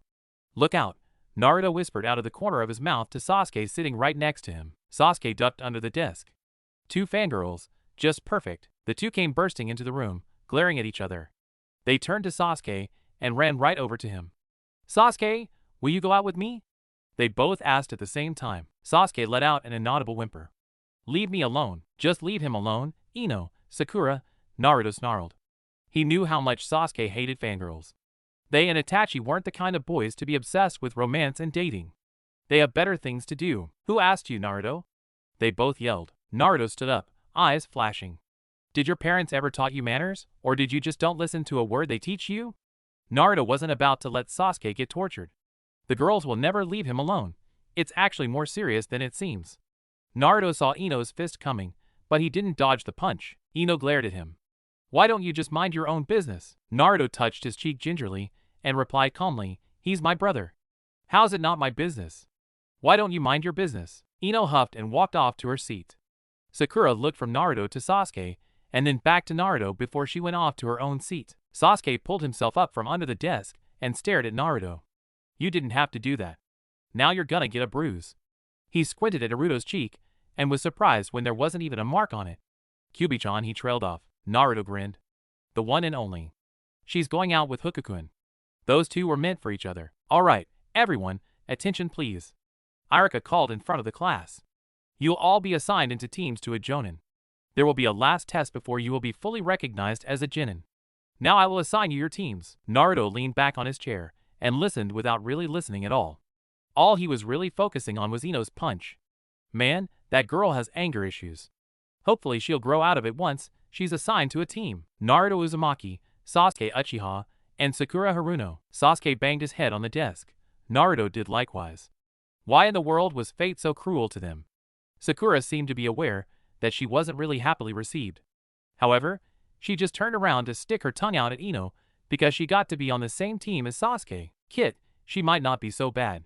I mean, she wasn't the one who punched you in the face, right? Besides being Sasuke's fangirl, you don't really know anything about her, do you? She might actually make a good addition to the team. Sure. Most likely, all day during missions, she'll be gawking and cooing all over Sasuke. I feel sick just thinking about it. Sasuke, you're so hot, and Sasuke, that was such a cool jutsu. Really, don't kunoichis ever recognize their duties as kunoichis? They should concentrate more on training than on romance and boys. Do you know for sure that she doesn't work hard on her training? Naruto was quiet. No, he doesn't know. He had only met Sakura at most for 4 days. Maybe she might be a good teammate, Kyuubi. I shouldn't have been so quick on my judgments. You shouldn't. After they were dismissed, Naruto pulled Sasuke away from the crowd of fangirls. Come on, Romeo. We gotta get home to prepare for tomorrow. Itachi might want to show us a new jutsu or something. When they arrive home, Sasuke immediately complained to Itachi. Nissan, there's a fangirl on our team. She's gonna slow us down on missions, Sasuke whined. Itachi looked up at him from his desk and frowned at Sasuke's outburst. Sasuke, don't make such quick judgments, he scolded. You don't know her. I do, and you know how? She goggles at me all day, Sasuke complained. Just today, she asked me out. Yesterday, she sent me flowers. The day before, she sent me a card. She's nuts, I tell you. No one needs a fangirl on their team. Sasuke resolutely folded his arms and turned away, walking out into the garden. Itachi sighed and returned to his work. Naruto got reminded of when he was young, when he was shunned. Now, they're doing to Sakura the same thing the villagers did to him. He took a deep breath and went outside to where Sasuke was brooding on the porch. Sasuke? Sasuke glanced at him. What? Naruto sat down next to him, and after a moment's silence said, maybe Sakura-chan might not be so bad. Sasuke didn't answer. Naruto continued. Remember long time ago? People shunned me and treated me as if I'm a monster. They didn't know me. Now, we're turning into the villagers. We're shunning Sakura even though we don't even know her that well. You and she are different. You focus on what's important. She focuses on romance and forgets her duties as a kunoichi. Even if I want to accept her, Naruto, I can't. She might change. Not likely she will. She's just another annoying fangirl, who is now also our teammate. That sets her status among us, Sasuke. Naruto brushed his hand on Sasuke's shoulder before leaving the Uchiha and going inside. Sasuke glanced up at a sakura tree planted in their backyard. I really want to accept her, Naruto. I really do. I tried to, too. Now it's all up to her. Naruto glanced at the clock. When's Itachi gonna arrive? We have a test to do. Sasuke laid his head on his elbow and waited patiently. If he knew Itachi, something or someone must be stalling him. Suddenly the door opened to reveal a man with silver hair and a mask covering his lower face. Sorry I'm late. A black cat crossed my path and, you're not Nissan. Sasuke and Naruto cried out. The Jonin's sweat dropped. My first impression of this group is that they're a couple of ninnies. Where's Itachi? He's quite busy at the moment. I'll be the one to give you your last test, the one that will decide if you are to be Jinins or not. Besides, I'm much better at handing out these kinds of tests than your brother is. Don't worry about it. He's just arranging with the Hokage, so that he could be free of his ANBU status and missions for now. The Jonin marched out of the room, saying, "Follow me," Sasuke growled. Could this day get any worse? A fangirl for a teammate, and a random Jonin for a teacher. Once they reached a training area, the Jonin turned to them and said, "Since I'm not gonna be your teacher either way, all you need to know is that my name is Kakashi Hatake. I don't need to know your name since you won't be my students. As far as I'm concerned, I'm just here to babysit.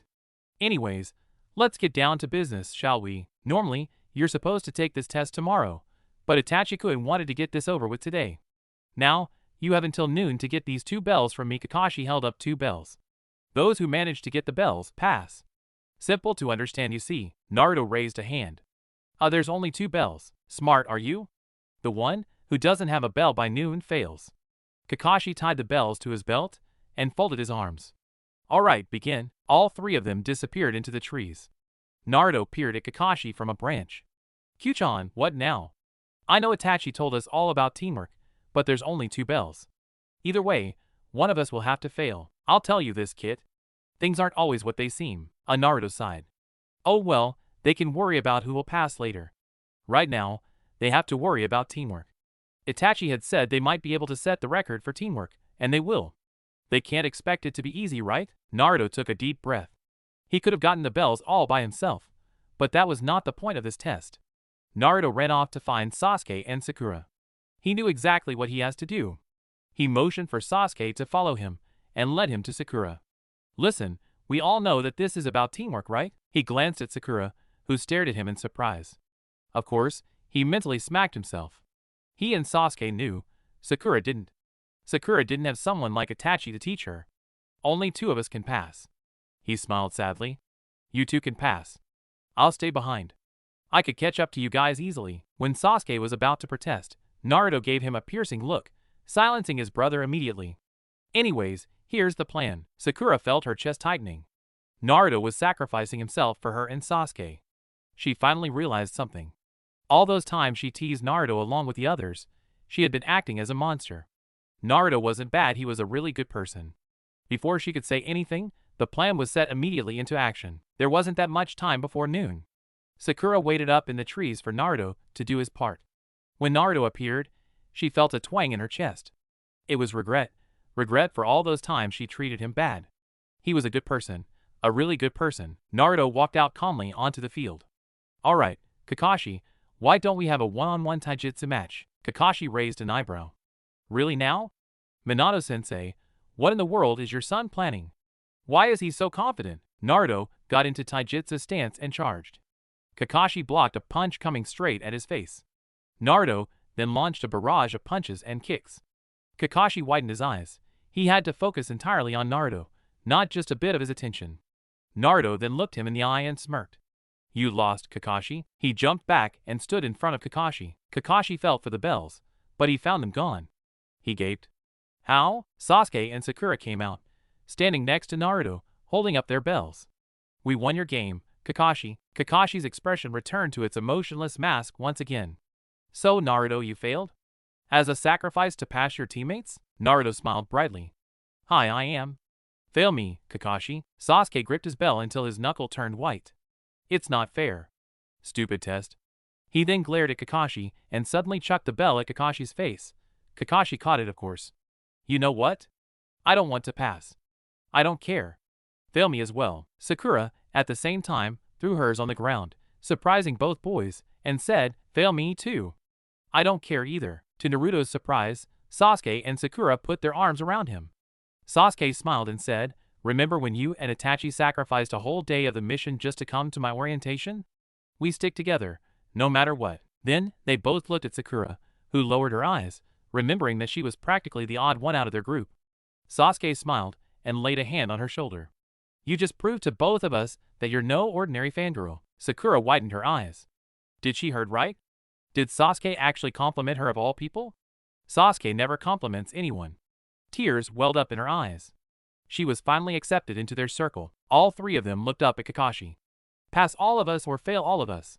We're a team, and we stick together no matter what. Kakashi glared at all of them. Is that all you have to say? You're just gonna fail yourselves for each other? Hi, then I only have one thing to say to all of you. He suddenly smiled underneath his mask. You all passed, and set the most dramatic record for teamwork. Sasuke, Naruto, and Sakura stared at each other unbelievingly. Did they just pass? Did they heard right? Kakashi's smile widened. You all showed pure teamwork, and that was the whole purpose of this test. You passed, Sasuke smiled, relieved. He turned to Naruto and hugged him. We passed, Nissan. I can't believe it, he whispered into his ear. Then he turned to Sakura, pausing before he gave her a full-hearted hug. Sakura gasped in surprise. Sasuke-kun! Kakashi chuckled at the scene before leaving the group silently, as to not disturb the moment, to report to the Hokage and Itachi. They will become great.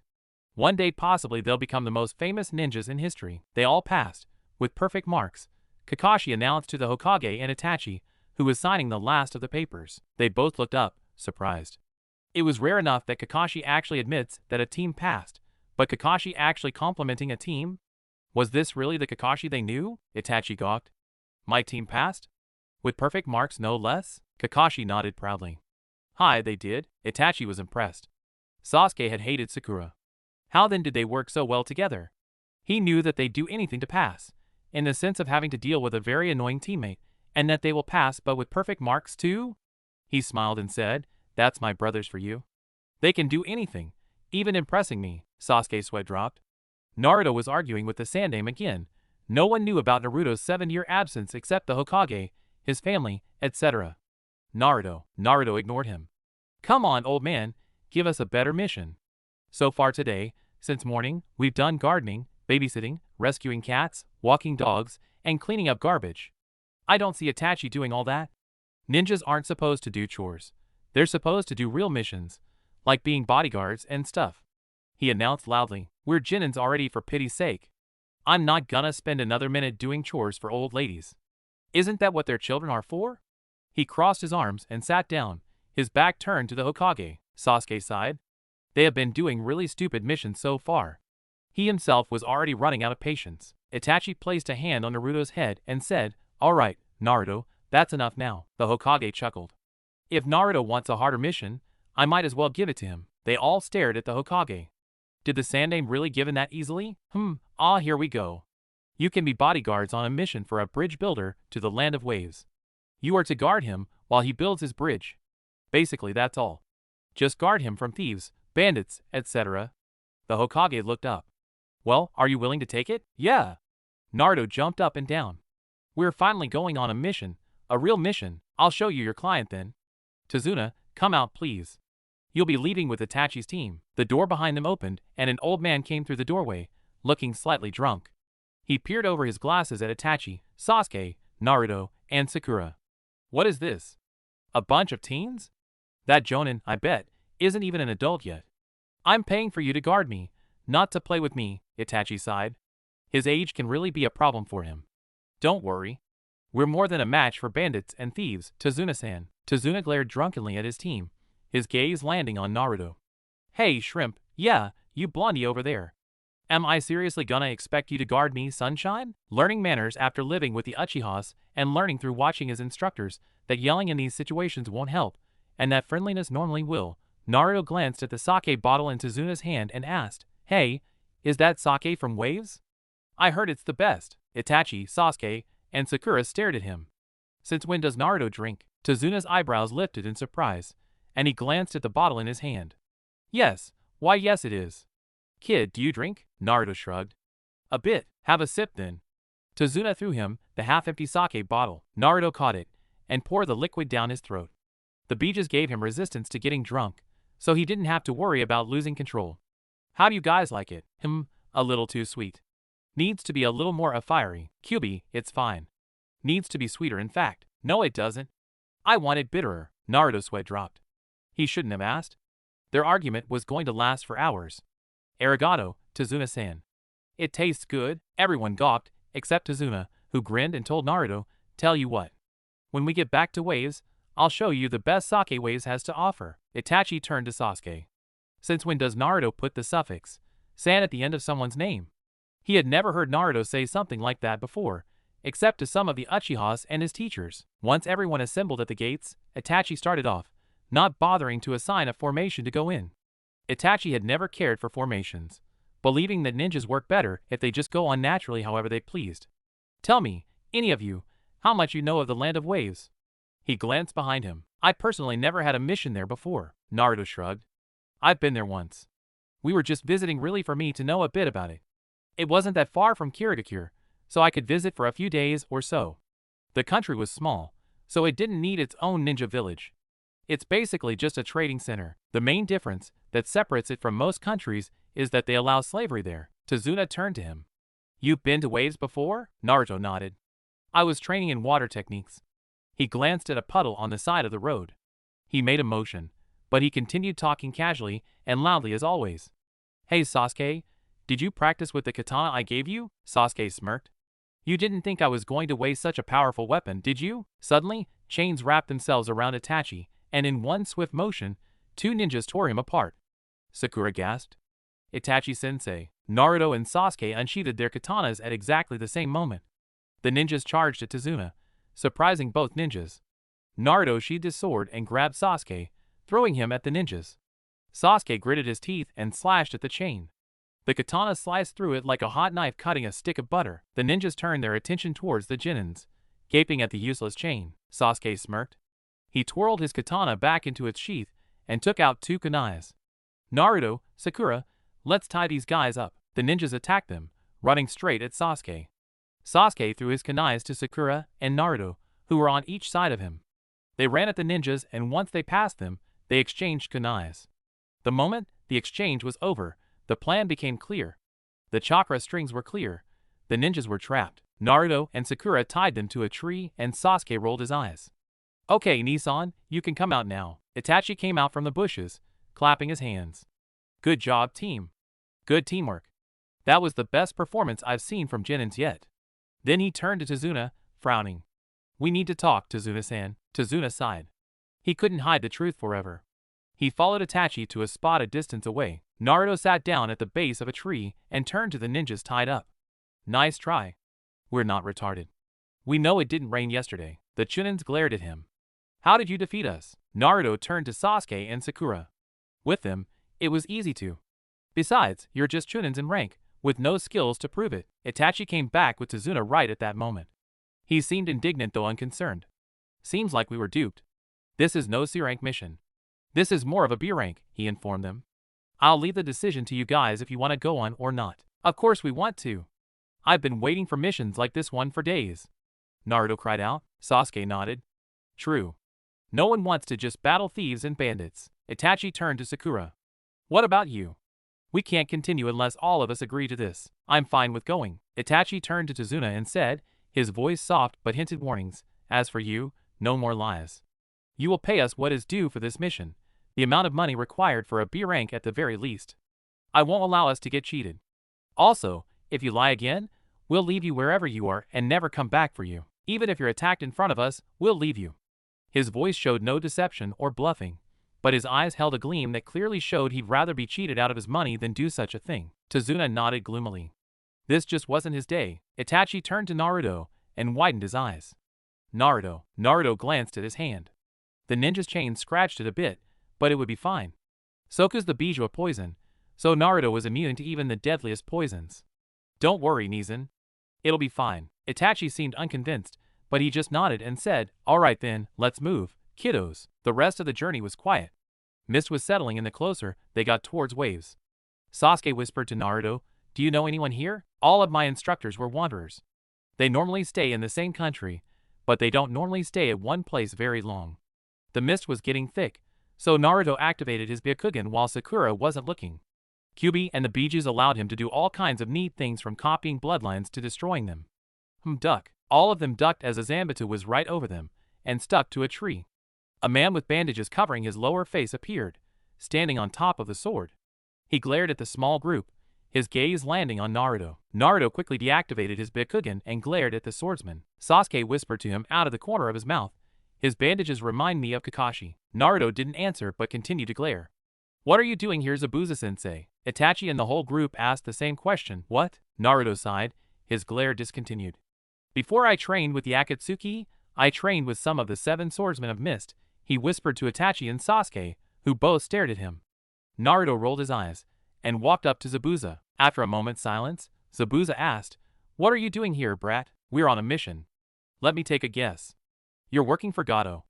Naruto looked back at Itachi for confirmation of the name, which he got. Zabuza shrugged. "I'm on my way to accept the mission.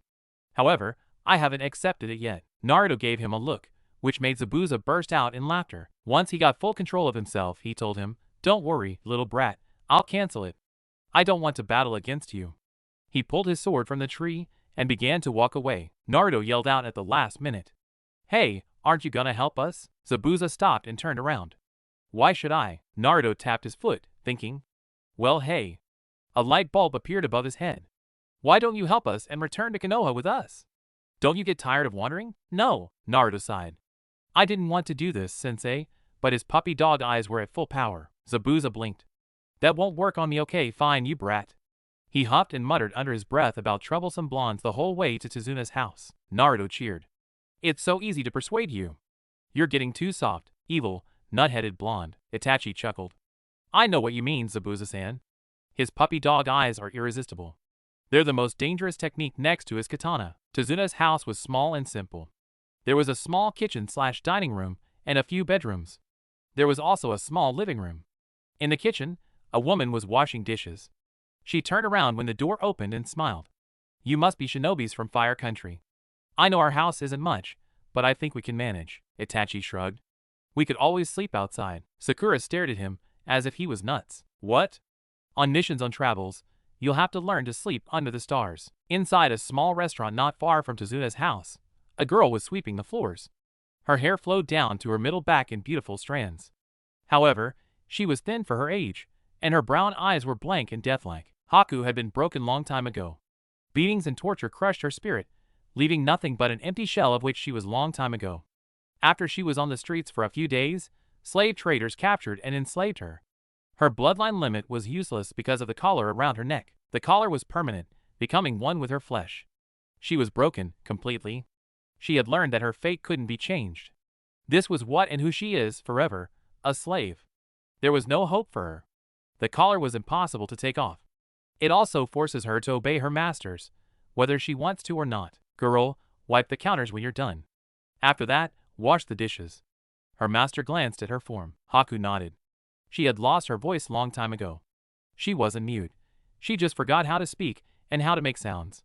She could understand what people were saying, but she couldn't get them to understand what she was trying to say. Eventually, she gave up altogether, and her feelings were locked away. "Did you hear me, slave?"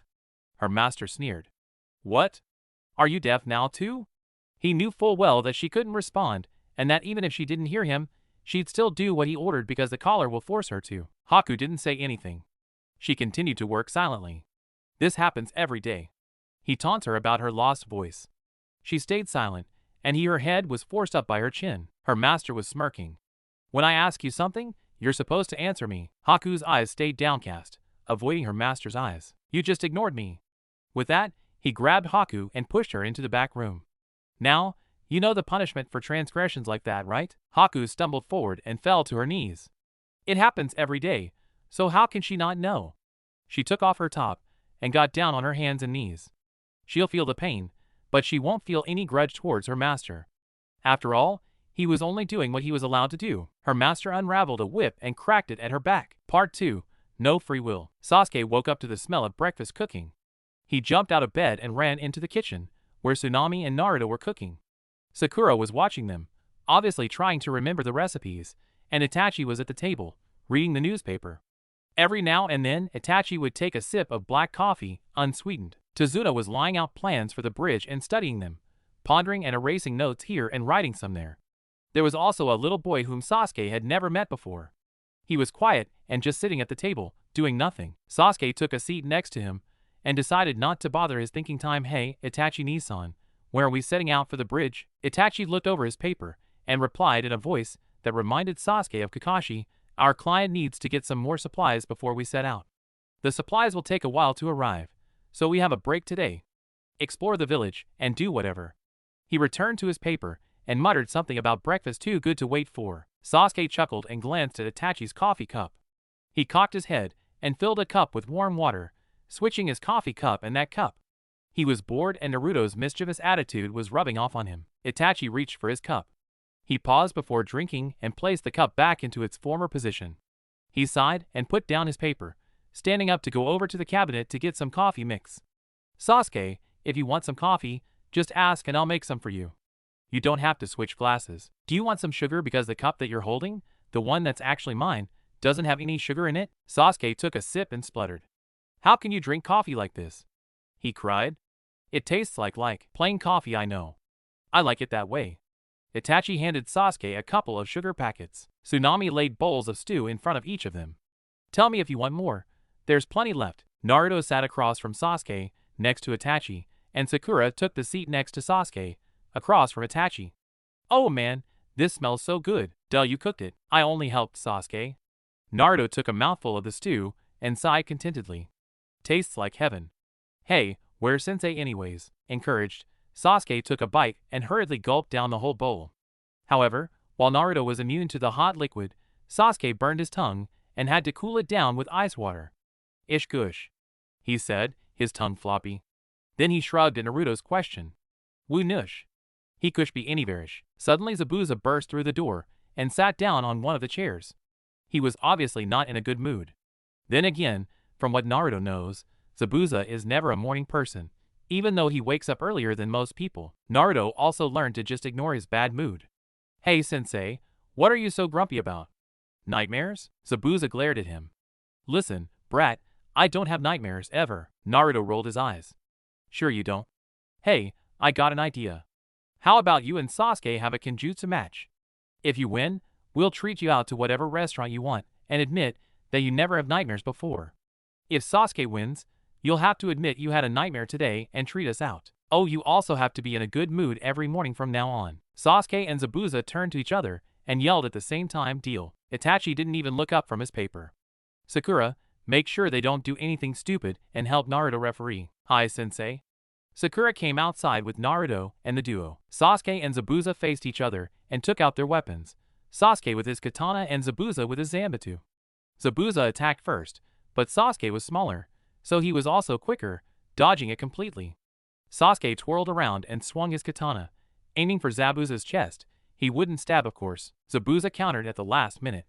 However, Sasuke's katana created a chip on Zabuza's large zanbatsu, surprising Zabuza, who turned to glare at Naruto. You gave him that, didn't you? No fair, Naruto shrugged. It was a birthday present for him. Sasuke smirked and lunged forward while Zabuza was distracted, pointing his katana at Zabuza's throat. You lost an equal loser in Champion. I win an equal winner and champion, Sakura squealed. Go Sasuke. She jumped up and down. Naruto's sweat dropped. Zabuza growled. Hey, you cheated. I was distracted. Who told you to put your guard down? Sasuke sheathed his katana with a smug and content expression on his face. I won fair and square. Now you know what happens. Zabuza pouted, mumbling, fine, I had a nightmare today. Also, I'll treat you guys. Sakura thought for a second. I want a really fancy restaurant. Origami, ramen. Naruto pondered for a second. Let's just go to the closest restaurant for lunch. Good idea. When they returned to the kitchen, Itachi was still reading the newspaper. He looked up and said, if Sasuke lost, I'm not gonna pay. Sasuke pouted. No faith at all, I swear. I won, so do you want to go out for lunch? Zabuza-san's treat. Itachi raised his eyebrows in surprise. You won? Yep. Zabuza was so weak, he couldn't even defend himself. You brat. I was distracted, talking to the troublesome blonde. Itachi turned back to his paper, pondering and wiggling the pencil in his hand, and mumbled, stupid Sudoku puzzle. Can't do the crossword either. Sasuke looked over his shoulder and whispered into his ear, this is your conscience speaking to you. The first line is 1, 6, 4, 8, 9, 2, 5, 7, and 3. Itachi wrote it down and jumped up. Yes. My conscience is always right. Then he whispered to Sasuke, thanks for being my conscience, Oturo. No problem, Nissan. Everyone knows that you suck at solving puzzles. It's the least I can do. After all, I am your younger brother. Itachi humped and asked, so where are we going to eat? To the nearest restaurant. Naruto pointed out the door. Follow me, everyone. I know exactly where I'm going. He marched out the door. Itachi moved his hand through his hair. At this rate, we'll be lost in a foreign village before we leave the house. It was true. Naruto went out the door leading to the living room. Otudo, the door to the outdoors is this way, he called, opening the door on the opposite side of the kitchen. I think that we should follow me. He paused before walking out. By the way, I think it's better if we act like civilians and not ninjas. Slick directional skills, idiot, Isanade muttered. Naruto stuck his tongue out as he took off his tete-a-tete and followed Itachi out the door. The right door. Not my fault. You guys didn't tell me. We shouldn't have to. If you'd use your brain, you'd be able to know what we know. Haku was woken up abruptly by a kick from her master. Wake up! Customers are coming, her master growled. He sent her another kick before leaving to greet the customers. Haku winced as she got up from the floor. She just hoped her wounds didn't reopen from last night. She walked out to the front from the back room and waited for the customers to come in and order. Everything was the same like every other day. Hey, I heard Tazuna's still trying to build the bridge. Doesn't he get that his life will be in danger? He hired leaf neens to guard him. They're just kids. Even their jonin was only 17. One of the customers was saying to another, he's a fool. Idiot. We don't need another death. Another death? You mean deaths. He's leading the leaf neens to their doom. The first one hissed. Haku could care less about the leaf neens. Ninjas were hired before. They used their authority to kill those who go against them. But when they're faced with stronger shinobis, they ran like cowards. Arrogant was how Haku always imagined all ninjas to be. Tazuna's starting tomorrow. Haku sighed mentally. Her master supported Gato, though no one knows about it. Those that do are dead. He was a shinobi himself, killing those who opposed Gato. Haku always has to come along to help out. She looked up at the clock. Noon was approaching. Suddenly the doors opened and 5 people came in as if on cue. There was a pink-haired girl, a blonde boy, a raven-haired boy, a taller young man with gray-blue hair tied in a ponytail, and another much older man with bandages covering the bottom half of his face. They seemed to be just civilians coming in. The blonde was joking around with the raven and the girl while the 2 older men were discussing about something casual. They sat down at a table near the wall and were waiting patiently for a waiter or waitress. Haku walked over to them and handed each one of them a menu. Hey Sasuke, they seem to have everything on here, even onigiri and ramen. Itachi-san chose a good restaurant. The blonde yelled to the raven. The one called Sasuke grinned and turned to Haku. I'd like onigiri, please. I'd like spicy beef-flavored ramen, please. The blonde jumped up and put an arm around the young man next to him. Hey Itachi-san, I bet you're gonna order Pocky, right? So those 2 are brothers. Unbelievable. Haku had never seen 2 more different people. The one called Itachi chuckled and shook his head. I can't depend on Pocky for lunch, Naruto. I guess I'll have onigiri too, with Pocky for dessert. Zabuza sighed. Pigeon eggs, I guess. Sakura scanned the menu before ordering. Syrup-coated anko dumplings, please. Haku nodded and wrote everything down, walking to the kitchen to cook their orders. What a strange group. Naruto, meanwhile, was groaning and complaining to Sasuke. Ugh, the Bijoos won't shut up. Currently, Haku and Soko are arguing about if Kyuubi likes roses or tulips. Kaku and Isanade are arguing with Raiju and Kyuubi about who I like. Sasuke thought for a second. I vote tulips. Roses. Tulips, Itachi muttered. This is a really random conversation, Naruto announced. He sighed and laid his head on his arms. I'm hungry, you think? Haku came out with a tray loaded with their orders a few minutes later. She set them in front of them and signed in joy. She wasn't expecting them to know what her hand signs meant. Sign language wasn't widely understood or practiced. However, Naruto, who had learned sign language just for the sake of learning it, recognized the sign immediately. He had never thought that it would come in handy one day. He signed back Arigato, Mississippi. Haku widened her eyes in surprise. You know sign language? Hi. Learned it a while back. Naruto, what are you doing? Sakura asked. They were all staring at the 2 signing back and forth to each other. Sign language. People use it if they're mute and can't talk. They use their hands instead. Sasuke cocked his head. So our waitress is mute? Naruto smacked him in the head, hard. Don't say stuff like that. You're basically insulting her because you pointed out her handicap. Haku signed. People say that all the time. I'm used to it by now. She was feeling something that she hasn't felt for a long time. It was such a long time that she couldn't recognize the feeling. All she knew was that she liked it. Too bad then. Sasuke is not gonna insult you, even if you are used to it. Sakura was fascinated. Naruto, can you teach me? Sure thing. Naruto made a few movements with his hand and bade Sakura to mimic them. Sakura awkwardly signed to Haku, who had a bit of trouble understanding what she was signing. She's okay, but I didn't really catch that. Naruto grinned. She said you're pretty? Haku blinked, and a pink tinge appeared on her pale cheeks. Thank you. Where are you from? You don't seem to be from around here. Fire country? We just arrived here yesterday. Haku stopped signing, looking troubled, but she forced herself to reality. She knew she couldn't spend time with these people anyways. They were just customers. However, something inside her felt crushed when Naruto told her that. Then she decided to ask another question. Are you shinobis? Hi, Naruto signed. How'd you know? Haku ignored the question. So they were not just customers, tourists, from Fire Country. They were the Leaf Nians hired to protect Tazuna. Haku immediately crushed the igniting feelings and friendliness she felt for the ninjas. They were going to be killed anyways. She turned abruptly towards the back, confusing the shinobis with her sudden hostility. Naruto stared after her. What's with her? Then he narrowed his eyes. Something reddish was seeping through her shirt. Naruto started and grabbed her shoulder, making her cringe in pain. Naruto lightened his grip and muttered, there's blood. Haku whirled around, slapping Naruto's hand away, and ran towards the back, knowing that Naruto had seen the blood and the patterns they make, forming lash marks. From what she knows, ninjas are not to be considered idiotic. Most were clever, though they might seem slow on the outside. If Naruto really was one of these ninjas, he could form the conclusion that she was a slave, if he knows that slavery was allowed in waves, that is. Haku had enjoyed, even though she knew full well it wouldn't last long, a conversation where she was considered equal to them despite her handicap. Now that they know what she is, they won't treat her the same, as an equal. Once she reached the security of the empty room, she recalled the feelings that she felt during the encounter. She hadn't felt feelings as strong as those for a long time. The Leaf Nians had brought her close to reality, to realization of the situation she was in. They had made her feel somewhat alive, especially the blonde, or Naruto as his companions called him. They had brought her close to reality and liveliness, but not quite.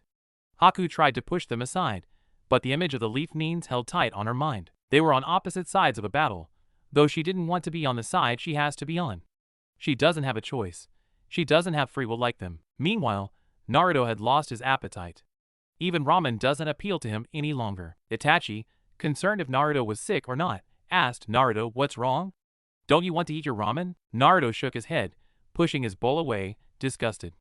Then he mumbled, she was a slave. This food was forced to be made by her. I'm not touching it. He crossed his arms and turned away resolutely. Sakura stared at her food. A slave? Suddenly, none of them felt appealed to the food anymore. Itachi just paid for the food, and they left, leaving them untouched. After a while after their departure, Haku came out to clean their area when she saw a note next to the money. Sorry if we insult you by not eating all of our orders. We just lost our appetite. Thanks a lot though. Emotions swirled around in Haku's mind. It had been such a long time since she experienced all these strong emotions that they left her confused. She couldn't understand nor pinpoint any of the emotions at all. She forced herself to just ignore the emotions and continue with what she does every day. However, the emotions kept nagging on her mind. Part 3. Determination. Naruto was quiet as he sat down for dinner. His mind was still on Haku, her gentle ways, and most of all, her dull, lifeless eyes. A spark of life had appeared in their lifeless depths when she saw Naruto could use sign language. However, it disappeared when she heard they were from Fire Country. I'll be starting tomorrow. Get yourselves ready. Gato will be sending mercenaries to stop me from completing and finishing the bridge. Tazuna turned to Itachi.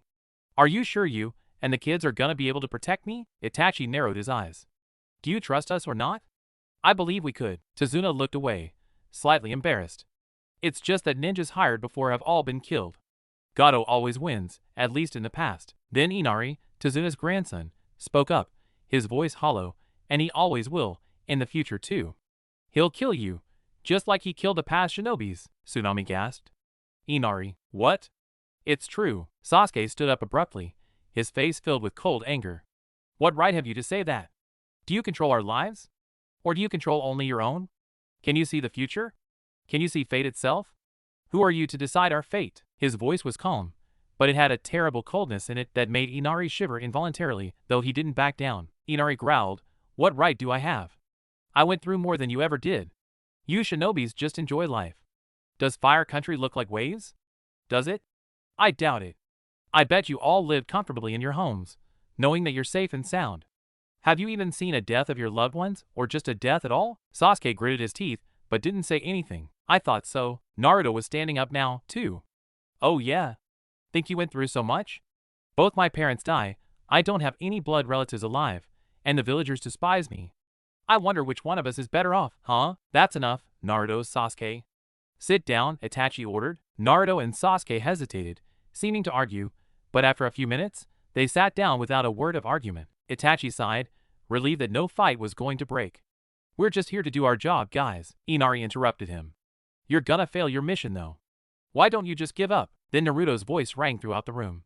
His voice was calm, surprising everyone, even himself.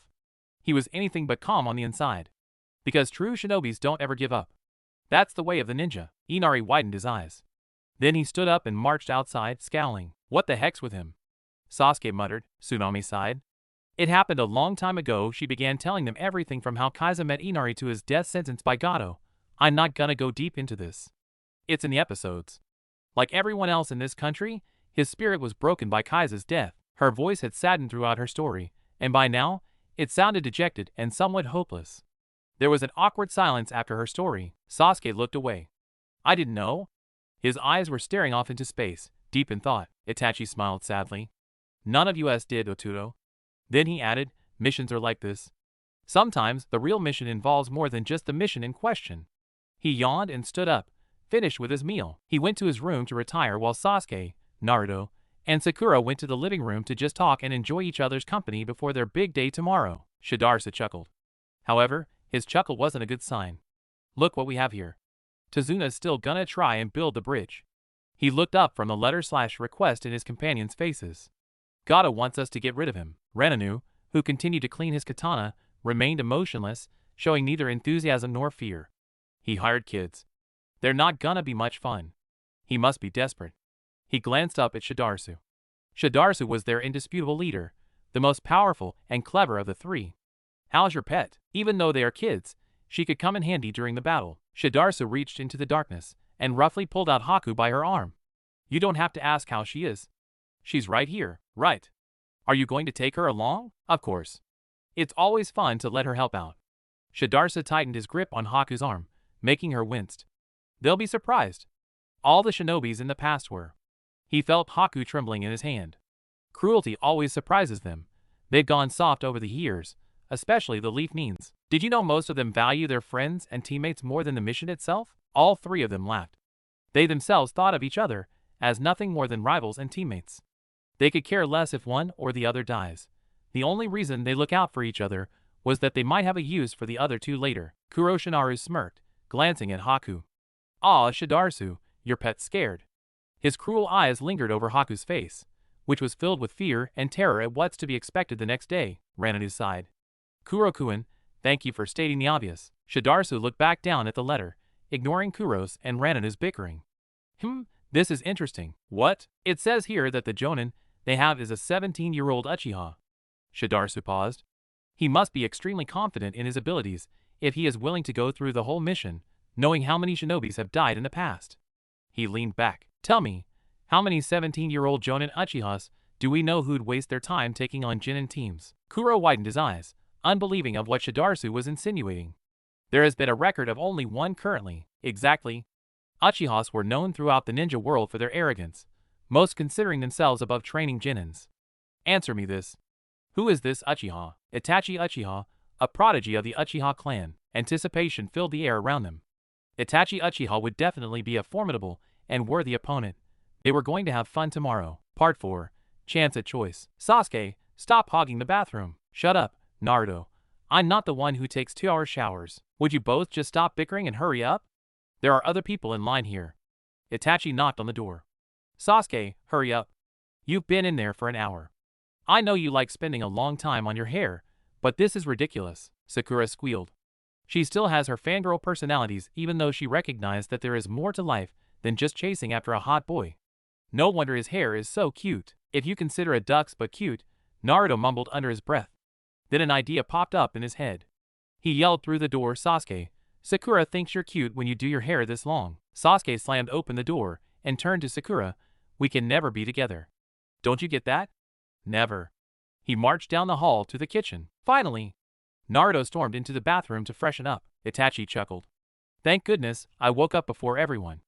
He leaned against the wall, talking to Sakura, so she wouldn't get impatient. After a few minutes, he went off to plan with Zabuza about how they should split guard duty, as they can't all guard Tazuna at once.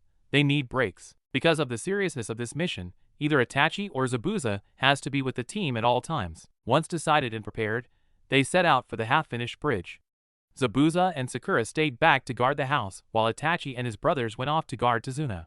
Tazuna was nervous even with the ninjas protecting him, despite Itachi assuring him. When Tazuna began working, Naruto and Sasuke had asked if they could help, but Itachi told them that none of them know anything about bridge building, so they'd just end up getting in the way. Hey guys, I'll get us some drinks, K?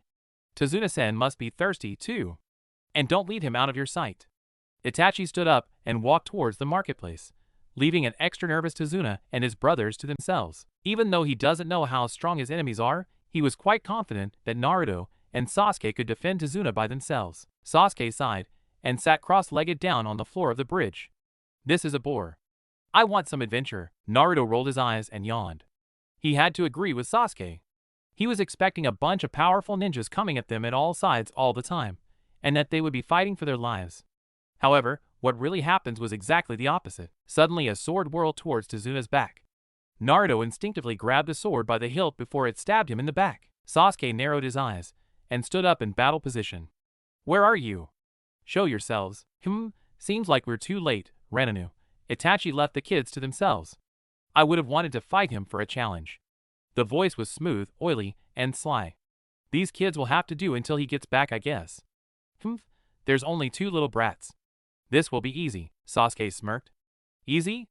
Try us then. Naruto threw down the sword he was holding and unsheathed his katana. Obviously their enemies don't know what they're dealing with. Yeah, what he says. Mist began to fog up their vision. When it cleared, there were 3 ninjas standing in front of them. One had long black hair tied in a ponytail. Another had a mask on and was dressed completely in black. The last one was the shortest and had a katana in his hand, the katana that had nearly killed Tazuna. Tazuna stepped back, but he whispered to Sasuke and Naruto, if you don't think you can stop them, just run. 3 deaths aren't needed if they can be avoided. Naruto rolled his eyes. Even if we're weak and decide to run, they'll catch us anyways. He turned to Sasuke. Ready, Otudo? Hi. Sakura slit another one's throat. It was killing her to kill them, but she learned long time ago that shinobis are trained to kill. Training with Sasuke, Naruto, and Itachi, she became stronger than she would have with another team. Another gangster attacked her from behind. She growled and twirled around, her kunai cutting through the air into his throat. Take that. She turned around to see Inari and Tsunami at the edge of her vision. Run! The gang was too numerous. They'll be trapped if they don't run out in time. Inari nodded and pulled on his mom's hand, taking her into the forest. He glanced back a few times to see Sakura and Zabuza killing a bunch of gangsters at a time. Once in the forest, they waited for Zabuza and Sakura to finish up with the gang. Thinking they were safe, they didn't heard footsteps coming up from behind them. Suddenly, Tsunami screamed as someone grabbed her from behind. Inari turned around to see 2 gangsters tying up his mom. His instincts told him to run, and he was about to do just that when a flashback stopped him. Flashback. Ah, my dog. Inari screamed. I can't swim. His dog was drowning. However, Inari couldn't bring himself to jump into the water for fear of drowning as well. He was standing at the edge of the harbor, looking down helplessly at his dog trying desperately to swim. Well, if you want it, go save it. A kid pushed Inari into the water, obviously intending to drown him. There was a splash as Inari hit the water. He gasped for breath. He was drowning then. He saw a surprising event. His dog had learned to swim, and was swimming for the shore. Ah, help me! He screamed to his dog. However, it just shook itself dry and ignored Inari's pleas. Why dash? Water filled his mouth, and he sank beneath the surface. Inari woke up a few hours later to find himself on dry land. He sat up, disoriented. What had been going on? He looked around and saw a man next to him, staring at him. Now, he started remembering what had happened. He had been drowning. Who are you? Did you save me? The man nodded, smiling. He turned away and asked, was your dog important to you? Inari lowered his head in shame. I wanted to save it, but I was afraid that you'd drown as well. Inari looked up into the man's face. When you have something precious to you, you should protect it with both arms, regardless of whether it costs you your life or not. End flashback. Inari turned back, staring at his mother. He gritted his teeth and charged at the gangsters. He was going to protect his mother whether it cost him his life or not. He wasn't going to abandon her like he did his dog. One of the gangsters grabbed him around the neck and laughed, calling to his mate, "What should we do with this one? Feisty, isn't he? Well, I don't think we need more than one hostage. Just get rid of him." Tsunami yelled out, "No." When the gangster hesitated, she said in a calmer voice, "Please, don't. I'll do anything you want, just don't hurt him." Inari stared at his mom. "Mom," the second gangster growled. The woman was tied up, and now she was issuing orders. How outrageous was that? He took a knife and knocked Tsunami unconscious with the hilt. "Kill him, and let's go!" Inari yelled, "Mom." He kicked and scratched the gangster holding him until he let go, hissing in pain. "Mom." He ran over to his mom's side. "I have enough of this." The other gangster lunged towards Inari with his knife. Inari squeezed his eyes shut, waiting for the end to come, but it never did. "Good job. My brothers would have been proud." Inari opened his eyes wide in surprise. He looked up into the face of a young, familiar man. "I thought you were at the bridge." Itachi grinned, cheerfully. "I was, but I was thirsty. See?" He held up a tray of drinks. "I came back here just to make sure everything was alright, and it was a good thing I did." "Where's Sakura and Zabuza-san?" he asked, suddenly serious. Inari stared at the two dead gangsters on the ground. Itachi killed them with one hand. He was holding the drinks in the other. "I don't know.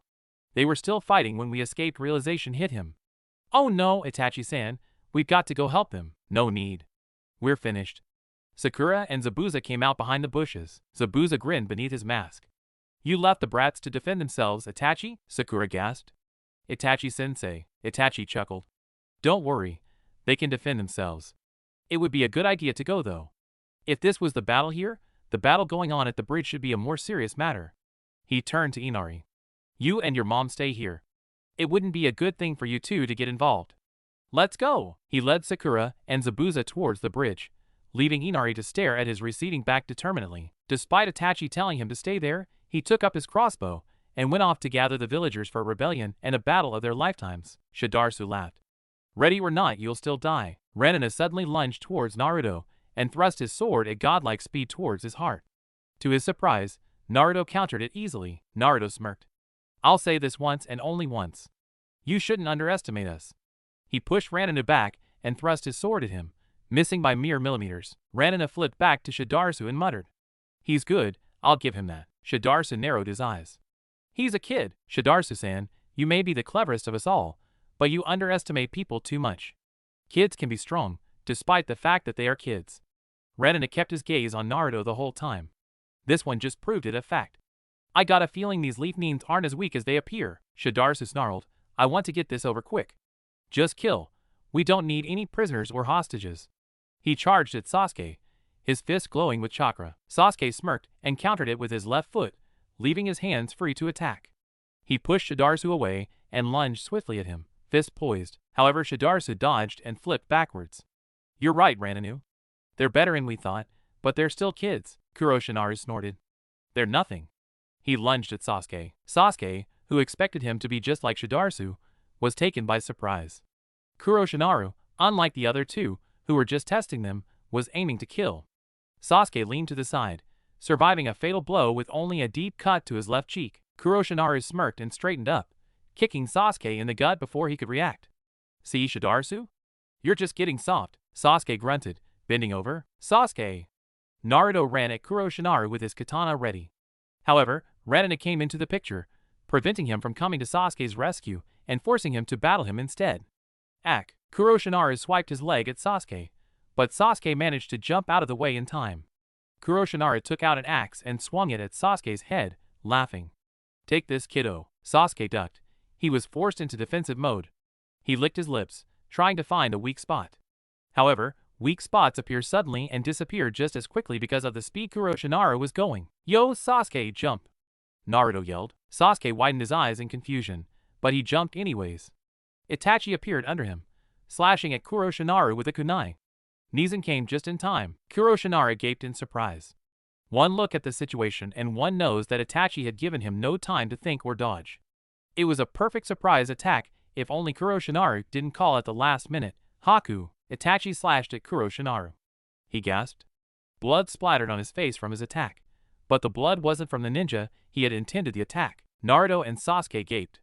What the? Between their brother and the ninja was the waitress they had met just a day ago. She had taken Itachi's attack, which left a deep wound slightly below her collar, protecting Kuroshinaru from harm. Itachi staggered backwards, unbelieving of what he had done. He had injured someone who wasn't even supposed to be in the fight. Why? Haku looked up at him, her eyes filled with hopelessness and distress. Blood came all over her clothes, but she didn't do anything to prevent the flow. Sakura and Zabuza came into the scene, looking confused of what was going on. Sakura gasped at Haku's blood, looking from Itachi's bloody kunai to Haku's stained clothes. Shidarsa chuckled at their confusion. Ah, you don't think I'm gonna come and fight against the legendary Itachi Uchiha without some protection, were you? He walked over to Haku. Yesterday, you came into my restaurant, but we didn't cause you any trouble because we were in public. Naruto growled, so you're her master, of course. Shidarsa grabbed Haku's arm and twisted it behind her back, making her gasp in pain. Now that she enters the picture, I'm sure the fight will be more interesting. Seeing their still confused faces, he explained, she doesn't have free will like you do. See that collar? It forces her to obey my every command, and I command her to protect us from your attacks, with her body. Kuroshinaru laughed. Entertaining, yes? Sakura, horrified, whispered, that's so cruel. Sasuke hissed, they didn't even provide her with weapons. Naruto, his anger blinding his reason, charged at Shidarsu. You're sick. Shidarsu, obviously intending to hurt Haku, and at the same time giving Naruto a sense of helplessness, dislocated Haku's shoulder. Haku looked as if she was about to cry out, but no sound could be heard. If she did have her voice, she would have screamed. Naruto stopped, seeing Haku's pained expression. He stepped back, glaring at Shidarsu. Shidarsu grinned. As you can see, I can do anything to her, and she can't do anything about it. However, you can control what I do to her somewhat. You give up your mission, and I won't hurt her anymore. Allow us to kill you without struggling. You know you have a chance to help her. Part 5. Clever Winner. Naruto was having a conversation with the Bijuus, an urgent conversation, while appearing to think over Shidarsu's offer. What do we do now? Can anyone tell me anything about that collar? Kaku put a hand to his chin, his eyes narrowed in serious thought. From what I heard, this kind of collars can't be broken or taken off because once they're put on someone, they become part of that person. You try to pull that collar off, and you'll find yourself tearing her neck muscles off. The only way you're gonna save her, at least from their cruelty, is if you could get them to transfer their ownership to you. That chance. Where do people come up with this idea anyways? It's sick, I know kid, but that's how it is. Also, her life is connected to what's his name, Shidarsu's. He dies, and she dies. She dies, he won't. The collar forces her to obey her master's every command as well, even at the cost of her life. Her owner controls her life. Kaku sighed. Sorry, kid. That's all I know. No one has ever been able to find a way to get the collar off once it's on. Naruto nodded. He was going to have a bit of trouble with this. Even if he has hold of all the Bijuu's cleverness, he has to stall for a while to have some time to think.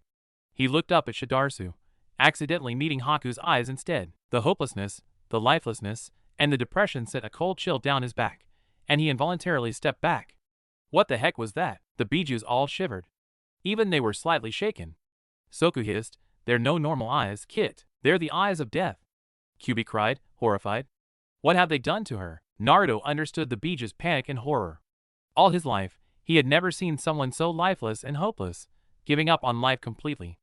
Kyuubi wasn't exaggerating when she said Haku's eyes were the eyes of death.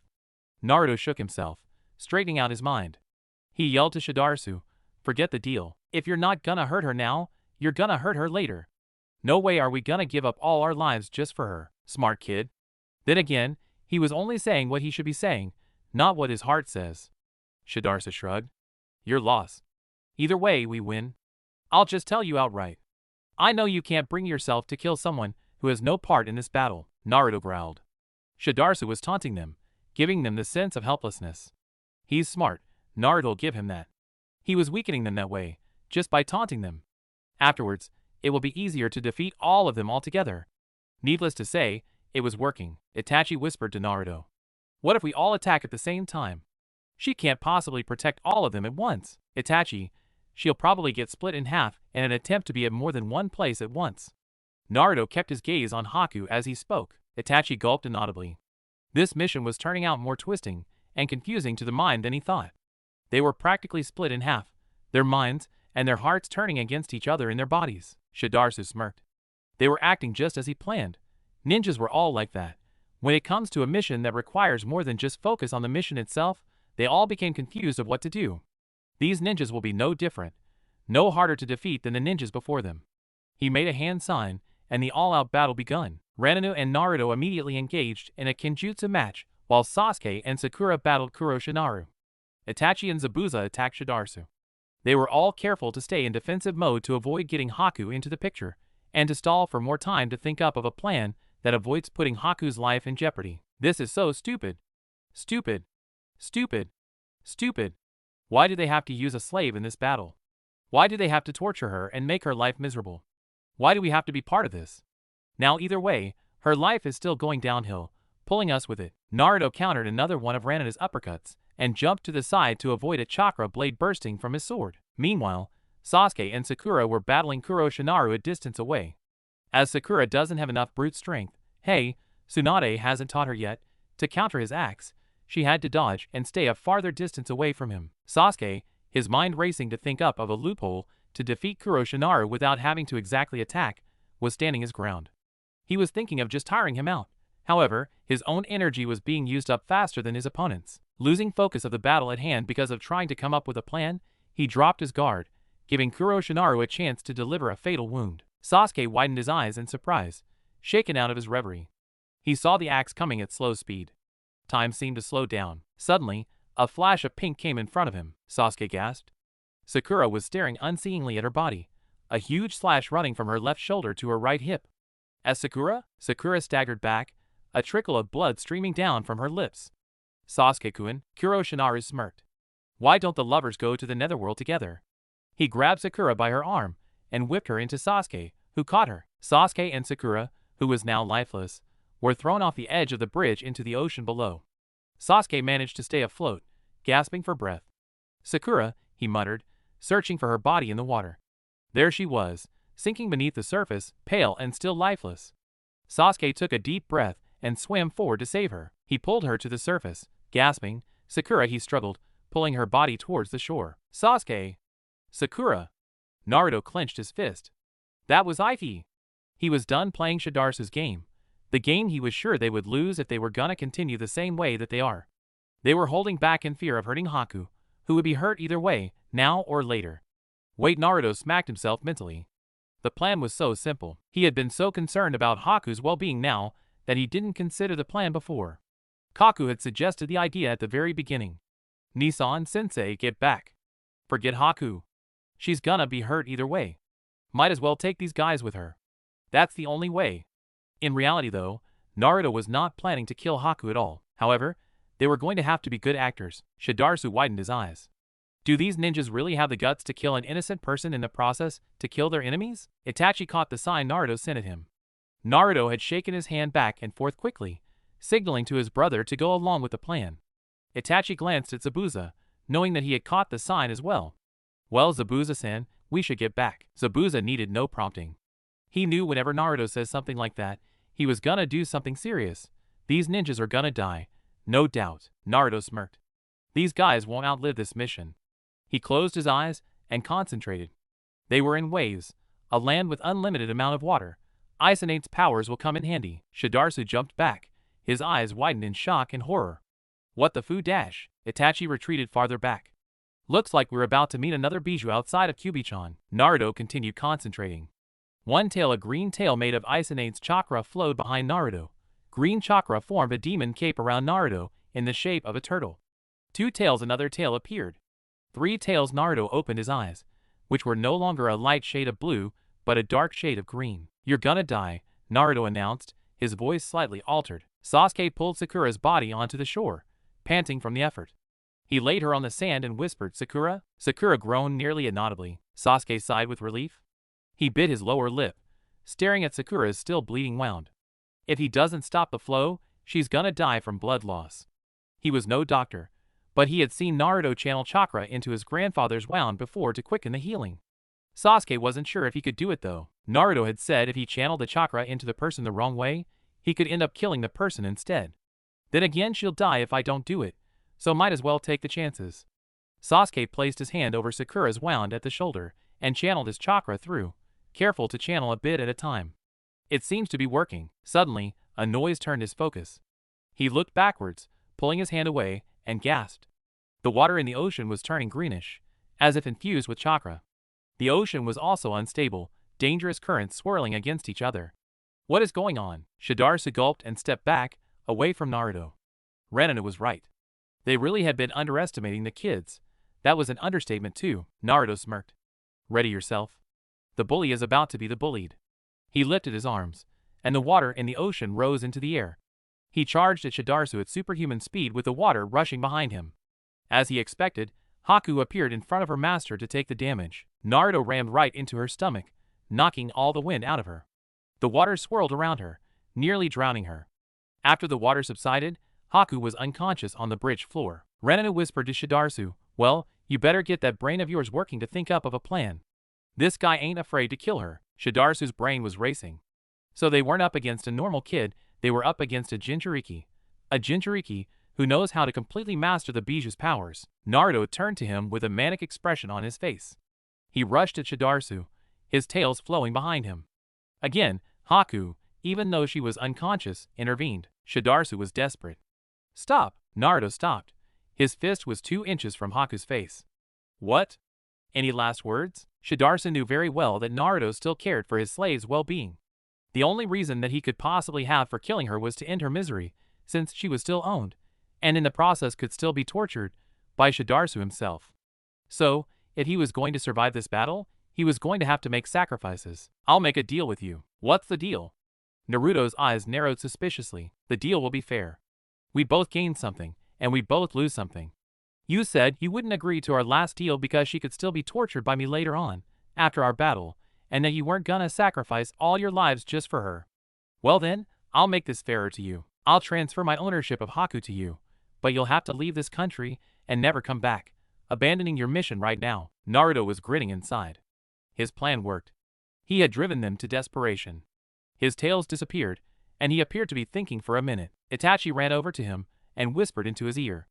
Naruto, if you agree to this, waves will be the price of this deal.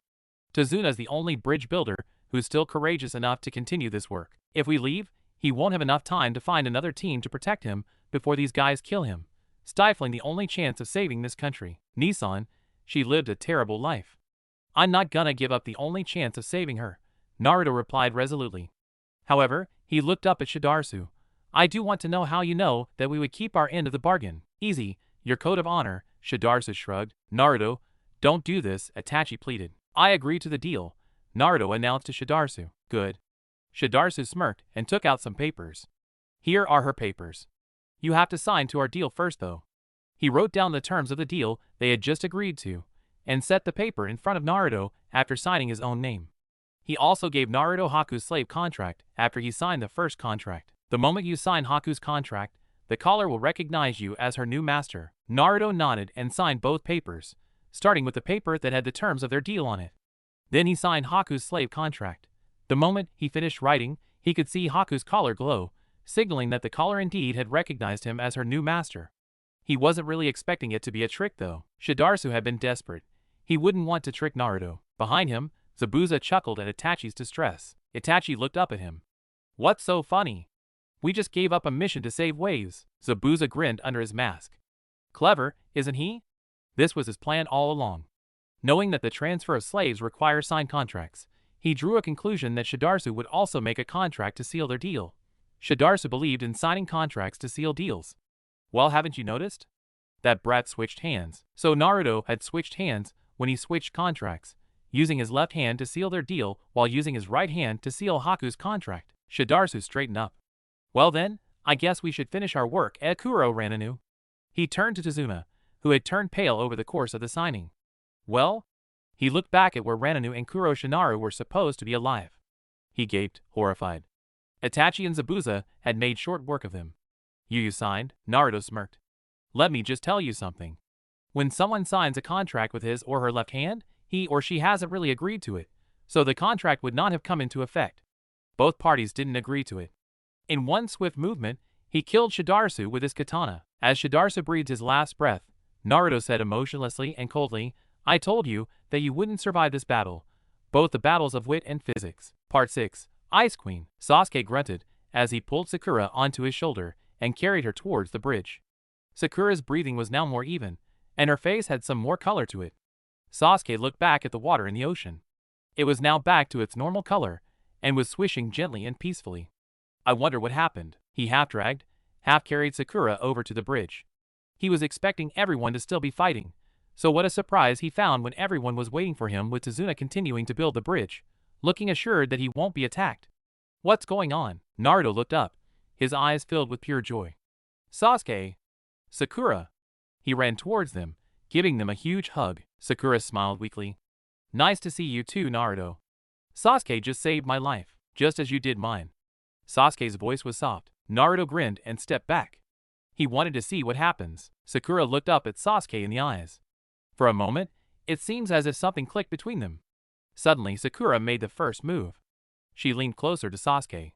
Their lips were about to touch when Sasuke asked Sakura, "What are you doing?" Everyone groaned. Sakura flushed and shook her head. Nothing. Just stretching my lips. Sasuke gave her a look before shrugging it off. Naruto was quite disappointed. He was expecting Sasuke to kiss her back. Oh well, he had known Sasuke had a soft spot for Sakura out of all the girls, but he never really expected him to fall in love so easily. So Sasuke and Sakura sitting in a tree. Kissing. First comes love, then comes marriage, then comes an Uchiha in a baby carriage, he sang, just for the purpose of annoying Sasuke. Sasuke growled. Shut up, Naruto. Naruto grinned. You're not together, but I bet you're thinking about it. Sasuke huffed and helped Sakura into a sitting position. So what did we miss? A lot. Naruto started to recount everything that happened, including his amazing, clever plan. Sasuke rolled his eyes. That wasn't really your plan though, isn't it? It was the Bijuu's. I actually thought of it. Kaku-san just gave me a hint, and some information of course, Naruto said, winking. Out of the corner of his eye, he could see Haku sitting up, finally conscious. Speaking of which, looks like Haku's awake. They all turned their attention to Haku, who was still pale from nearly drowning. After a moment, she seemed to realize that she had new masters, the caller lets her know, and she quickly stood up, bowing to them, obviously awaiting orders or something of the same nature. Naruto sighed. He had wanted to take her in so that she could be free, not so that she would be their slave instead. Listen, he reached out to lay a hand on her shoulder. However, Haku flinched and involuntarily stepped back. Naruto, confused, asked Itachi, why did she do that? Isn't it obvious, Otudo? She thought you were gonna hit her, Itachi replied, his voice strained. Naruto widened his eyes. Hit her? He gritted his teeth. What have they done to her? He glanced at her shoulder and remembered her dislocated one. Of course he came over to her and said, listen, I'm not gonna hurt you, okay? Haku stepped farther back, obviously not trusting him one bit. Naruto stopped advancing, whispering, please just trust me on this, okay? I promise I won't hurt you. Empty promises, Haku thought. However, she knew he could control her now, so she might as well comply without him using the collar on her.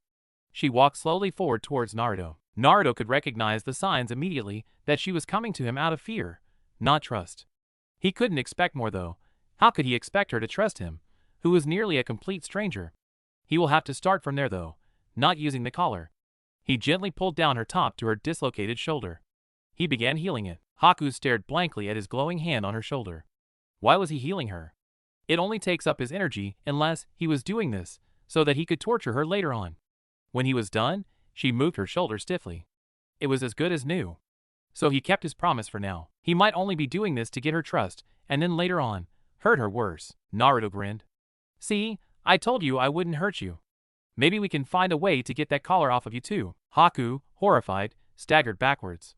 She signed so quickly, Naruto could hardly understand what she was trying to say. Please don't hurt me. I'm begging you. It took Naruto a while to understand what she was talking about. No, no, no, no. We're gonna find a way to set you free. We're not just gonna rip the collar off. Haku seemed to relax after this, though she still doesn't trust him. Why does he want to set her free anyways? Maybe he wants her to be in debt to him, or something. Then, they all heard yelling and screaming. At first, it was small and quiet. As it came closer to the bridge, the noise became louder. When it came into view, they can see a huge mob made up of the villagers, and in front of the crowd was a short man, Gato. Inari came to the front and yelled to the ninjas and his grandfather, guess what? We captured Gato. The gangsters guarding him gave up after they saw how many people are with me. Naruto gaped, surprised but proud at the same time. Good for you. So what do you want us to do with him? Zabuza clenched and unclenched his fists, flexing them. I say we cut him into thirds and decapitate him. Everyone stared at him. Naruto laughed nervously. I got a better idea. Sasuke sighed contentedly. I have to say, Naruto, your creativity surprises even me sometimes. Itachi put an arm around Naruto's shoulders and nodded in agreement. So true. Who would have thought to tie him up and set him on a raft, stranded in the middle of the ocean, inside a sushi costume and covered in real soy sauce? Also, the villagers are throwing rotten fruit at him. This is the best entertainment in this village for years. Oh, come on. It wasn't that funny, Itachi shrugged. No, but that is. He pointed to Zabuza a distance off. Even Naruto couldn't hold in his laughter. Zabuza was surrounded by villagers, who were treating him like a hero. He was obviously trying to escape. How did you guys manage to escape? Sasuke shrugged. It had all begun with bananas, Naruto sighed, pulling Haku's shirt farther down. It had taken him forever to get her to trust him enough for him to heal her wounds. He could feel her trembling as he slipped her whole top off. Can you calm down, please? He asked, careful not to make it a command. The last thing he wanted to do was activate the collar and make her more conscious of her status. Haku jumped as Naruto touched her back. Exasperated, Naruto pulled her down. I'm just trying to heal you, okay? I can't if you keep jumping every time I touch you. Haku felt her heart melt again. Oh, how was he able to do that? How could he melt her heart so and get her to want to trust him so much?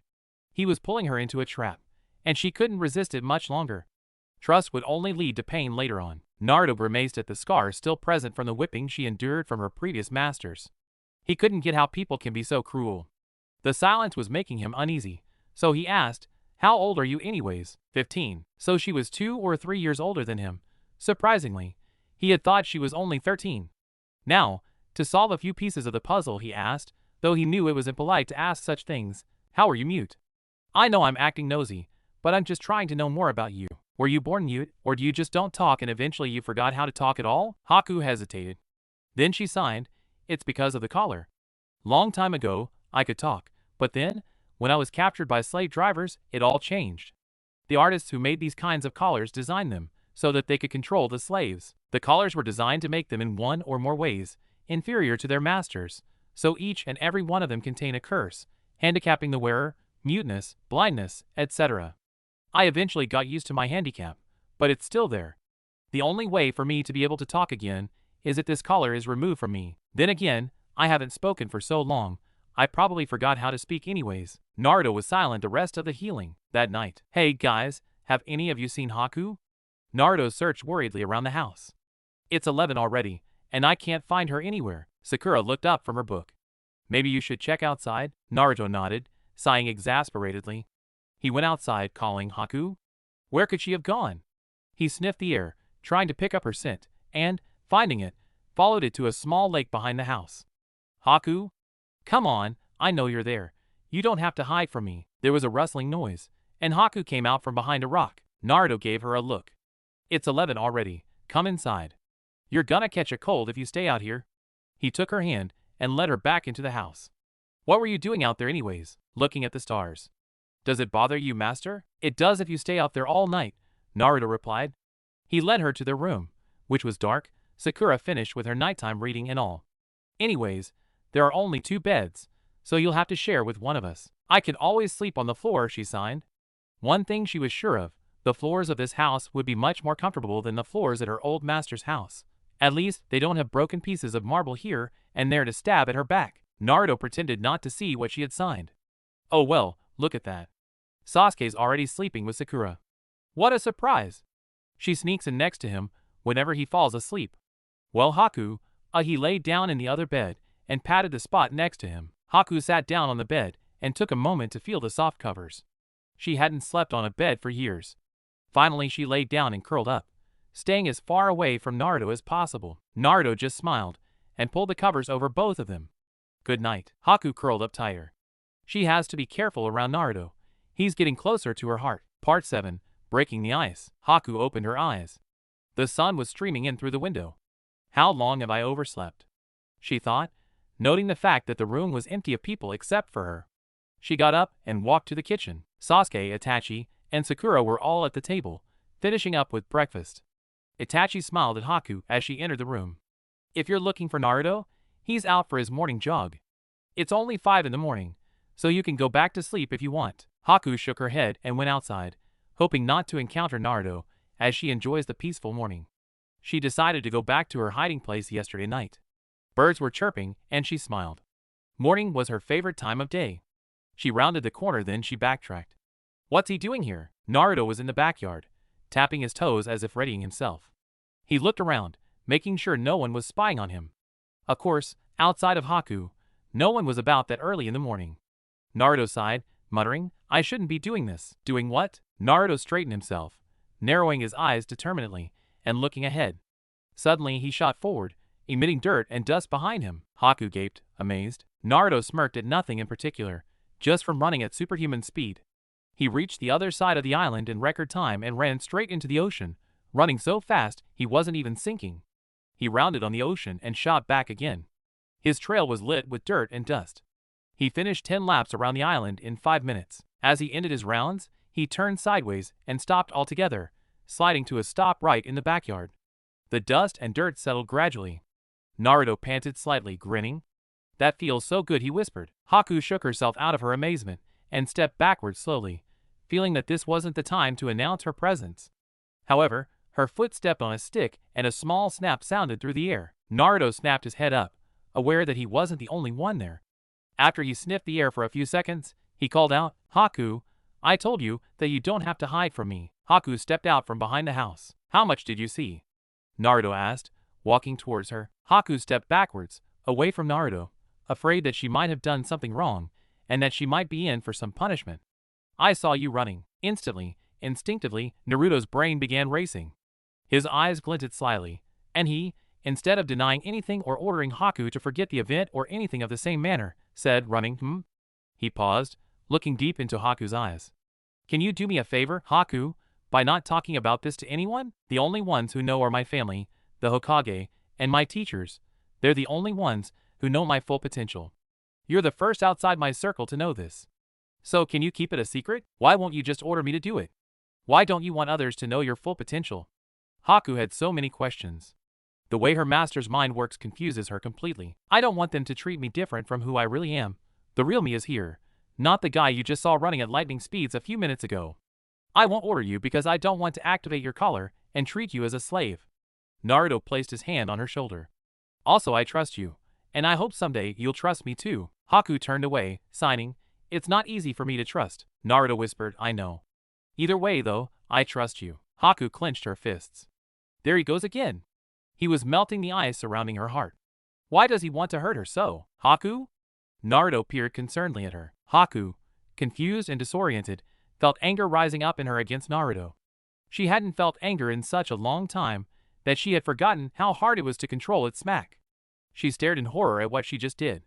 Her hand was still poised from slapping Naruto. Haku trembled slightly before she finally broke down, tears running down her face as she turned around and ran. Naruto's face turned to one of shock. He had never expected that. Haku had never seemed like a person who would get angry.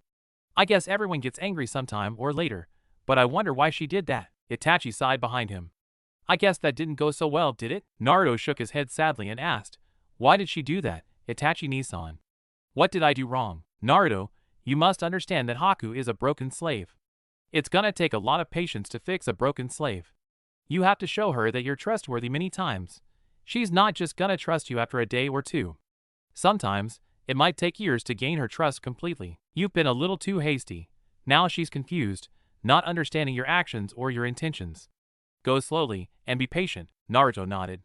He can't expect this to be easy, can he? Haku buried her face in her hands, expecting any moment for Naruto to order her back and punish her. So this was what he planned. She had gone way past the line when she had slapped her own master. None of her previous masters would ever let her get away with that. She was quite sure Naruto wouldn't either. Every noise made her jump, fearing that Naruto might be coming to torment her. Her heart was racing, and she felt delirious, like a trapped animal. Haku, can you come out? I know you're there, Naruto's voice called out. Oh no.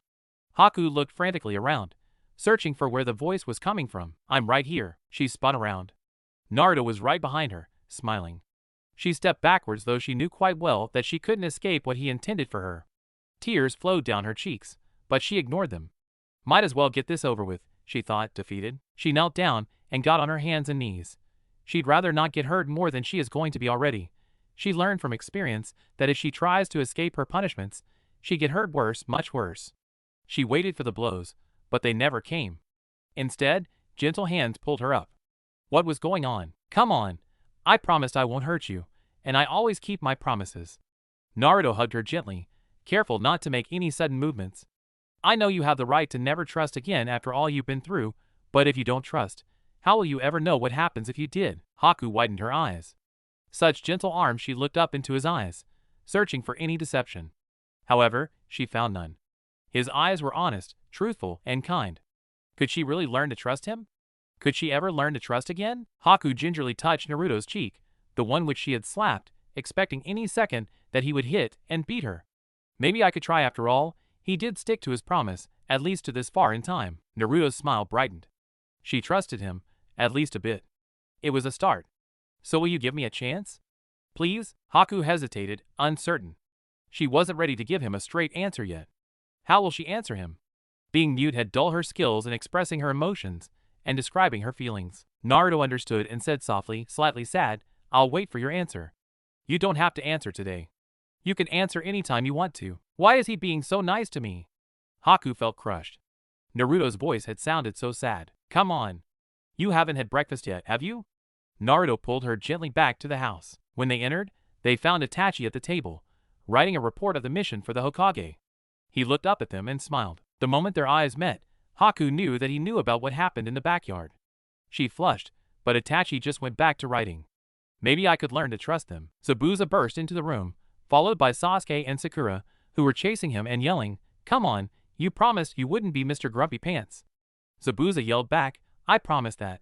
I didn't promise that I'd play hangman and dollies with you too. Oh, for crying out loud, Haku stared.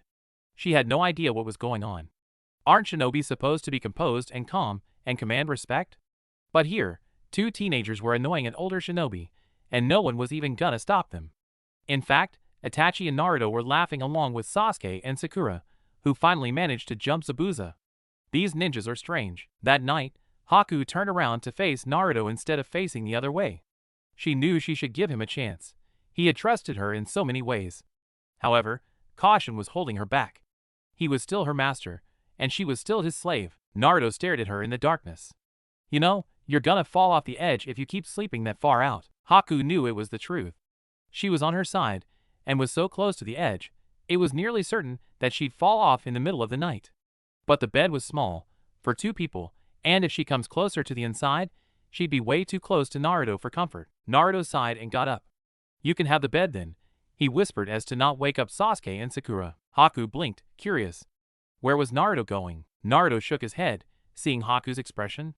Don't worry, just have a good sleep. He pulled the blanket over Haku and left the room. Haku again felt something stir up inside her. Guilt? Sadness? She doesn't know. Eventually, though, she fell into an uneasy sleep. Haku woke up and tiptoed out of their room. Surprisingly, today, Sasuke and Sakura were still asleep. She came out into the living room on her way to the kitchen, and she widened her eyes at the sight that greeted her in the living room. On the sofa was Naruto, sound asleep. What's he doing here? It didn't take her long to connect the meaning of yesterday night and that day. Naruto was afraid that she would fall off, so, knowing that she can't bring herself to come closer inside with him still on it, he got off and went to sleep outside on the sofa instead. Haku felt another guilt pang coming in, but she shook it off and went over to Naruto, shaking him awake. Naruto groaned and turned over, muttering, Sasuke, leave me alone. Haku persisted, shaking him slightly harder. She was less fearful of him now, nearly convinced completely that he wasn't gonna hurt her. She has to know the truth though. She doesn't want to continue her life hating and distancing herself from Naruto if it wasn't necessary. Naruto finally opened his eyes sleepily and mumbled, What is it, Haku? Haku sighed, Can I talk to you, master? Naruto blinked groggily. His brain was slow, and it took him a while to understand her signs. Sure, he was slightly nervous. What's so important that she has to talk to him immediately about? He sat up and rubbed his eyes. Okay, what do you need to talk to me about? Can I trust you? Okay, then Naruto hesitated. It was an awkward question, and it was more awkward still to answer it. It depends on you really, he paused. Do you think I'm trustworthy? I don't know. That's why I'm looking to you for an answer. Sorry, Haku, but I can't just tell you to trust me. What's the point of that? You have to decide for yourself if we are trustworthy. I can only tell you what you need to hear, But you have to decide if my words are to be trusted or not. If I order you to trust me, am I being trustworthy? Naruto asked, smiling. Haku turned away. Why couldn't he just give her a straight answer? I don't know. When she turned to meet his eyes, however, she suddenly felt a surge of determination, of something she couldn't quite describe or recognize it. It did give her enough courage to say to Naruto this though, maybe I could learn to trust you. One day. Naruto widened his eyes, surprised. Did Haku just say what he thought she said? Then he grinned.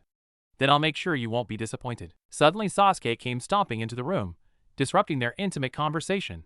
Arg. Sakura slept next to me, again. He noticed Naruto on the couch, and then, forgetting about Sakura for a moment, smirked, asking, You slept on the couch last night, Nissan? You know, the floor is softer than that couch. He laughed and said under his breath, Dope. Naruto rolled his eyes. Shut up, Sasuke. Why do you always have to enter at the wrong moment? A week later at night, before their return to Konoha, Naruto was lying on his stomach, reading a scroll filled with proverbs and sayings. He was just reading because there wasn't anything else to do. He felt Haku's eyes on him and looked up. Haku was sitting cross-legged on the bed, staring at the scroll and him curiously. Naruto widened his eyes. Can you read? Haku shook her head sadly. I was a slave for most of my life. Naruto grinned. Well, then your lessons start now. He pulled her next to him and began teaching her the words. What rules over destiny and fate? A king is a servant to those under his rule. Nothing can be divided against itself and still survive. Wait.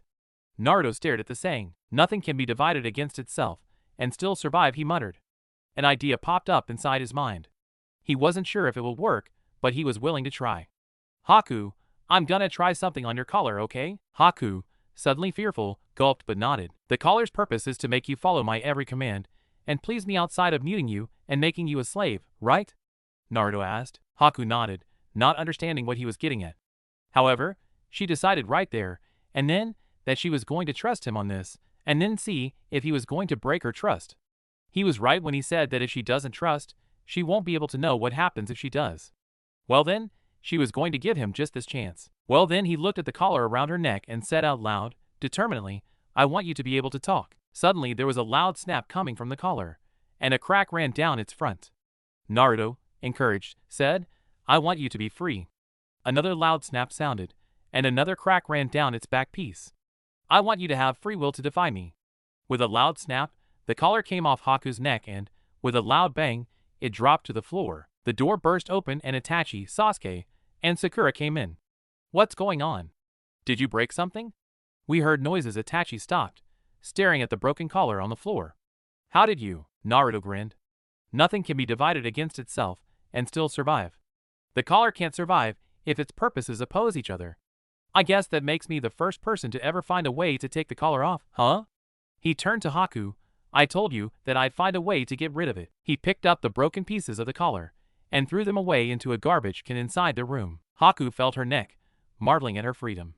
She looked up at Naruto, her eyes showing her gratefulness and her amazement at his discovery. Everyone was focused on her as if waiting for something. Well, can you talk? All of them were anticipated, wondering what Haku's voice would sound like. Haku took a deep breath. For a moment, it was as if she really had forgotten how to speak. But then she emitted a small, soft whisper, thank you. Her voice sounded like a miracle on her ears. She had never heard her own voice for such a long time. There was a loud cheer, and Naruto jumped up and down, yelling, Naruto Uzumaki did it again. Haku cocked her head, confused. Why were they so happy? Are they really that happy over someone like her? Sasuke smirked. Soft voice. Naruto finally stopped jumping and asked Haku, hey, why aren't you happy? You're free now, aren't you? Haku widened her eyes, surprised. Someone was actually caring about her happiness? Do they actually care about her? At that moment, the ice surrounding her heart was broken. Naruto hadn't broken her trust. They really were trustworthy, and they do care about her. So you actually really care about me? She asked, softly and so quietly that it was only because of their two ninja hearing that they could even make out her words. Of course we care about you. It's kinda stupid of us if we went through all the trouble to rescue and save you and then just forget that you're there. Sakura cried out. Gotta agree with Sakura, Itachi replied, smiling. Yep. So true. Naruto nodded in agreement enthusiastically. Have to agree with the fangirl, Sasuke said. Haku stared, still wide-eyed. Haku? They all asked at the same time. Haku shook her head, tears falling down her face as she finally understood their intentions. Thank you, she said again. Then she lunged herself at Naruto, hugging him and sobbing onto his jacket. Domo arigato, domo arigato. Naruto sighed contentedly, reminded of Sasuke 7 years ago. Itachi thanked the villagers for their pay and went back to his group, ready to return to Konoha. The villagers had taken all of Gata's money and gave them an S-class mission pay, which they considered a little too much, considering the mission wasn't that dangerous though they did fought against ninjas. So guys, you ready? He asked. We're ready when you are, Naruto replied, looking ahead at the bridge. The bridge was finished yesterday, and they were going to cross it to get back to the mainland. Itachi nodded.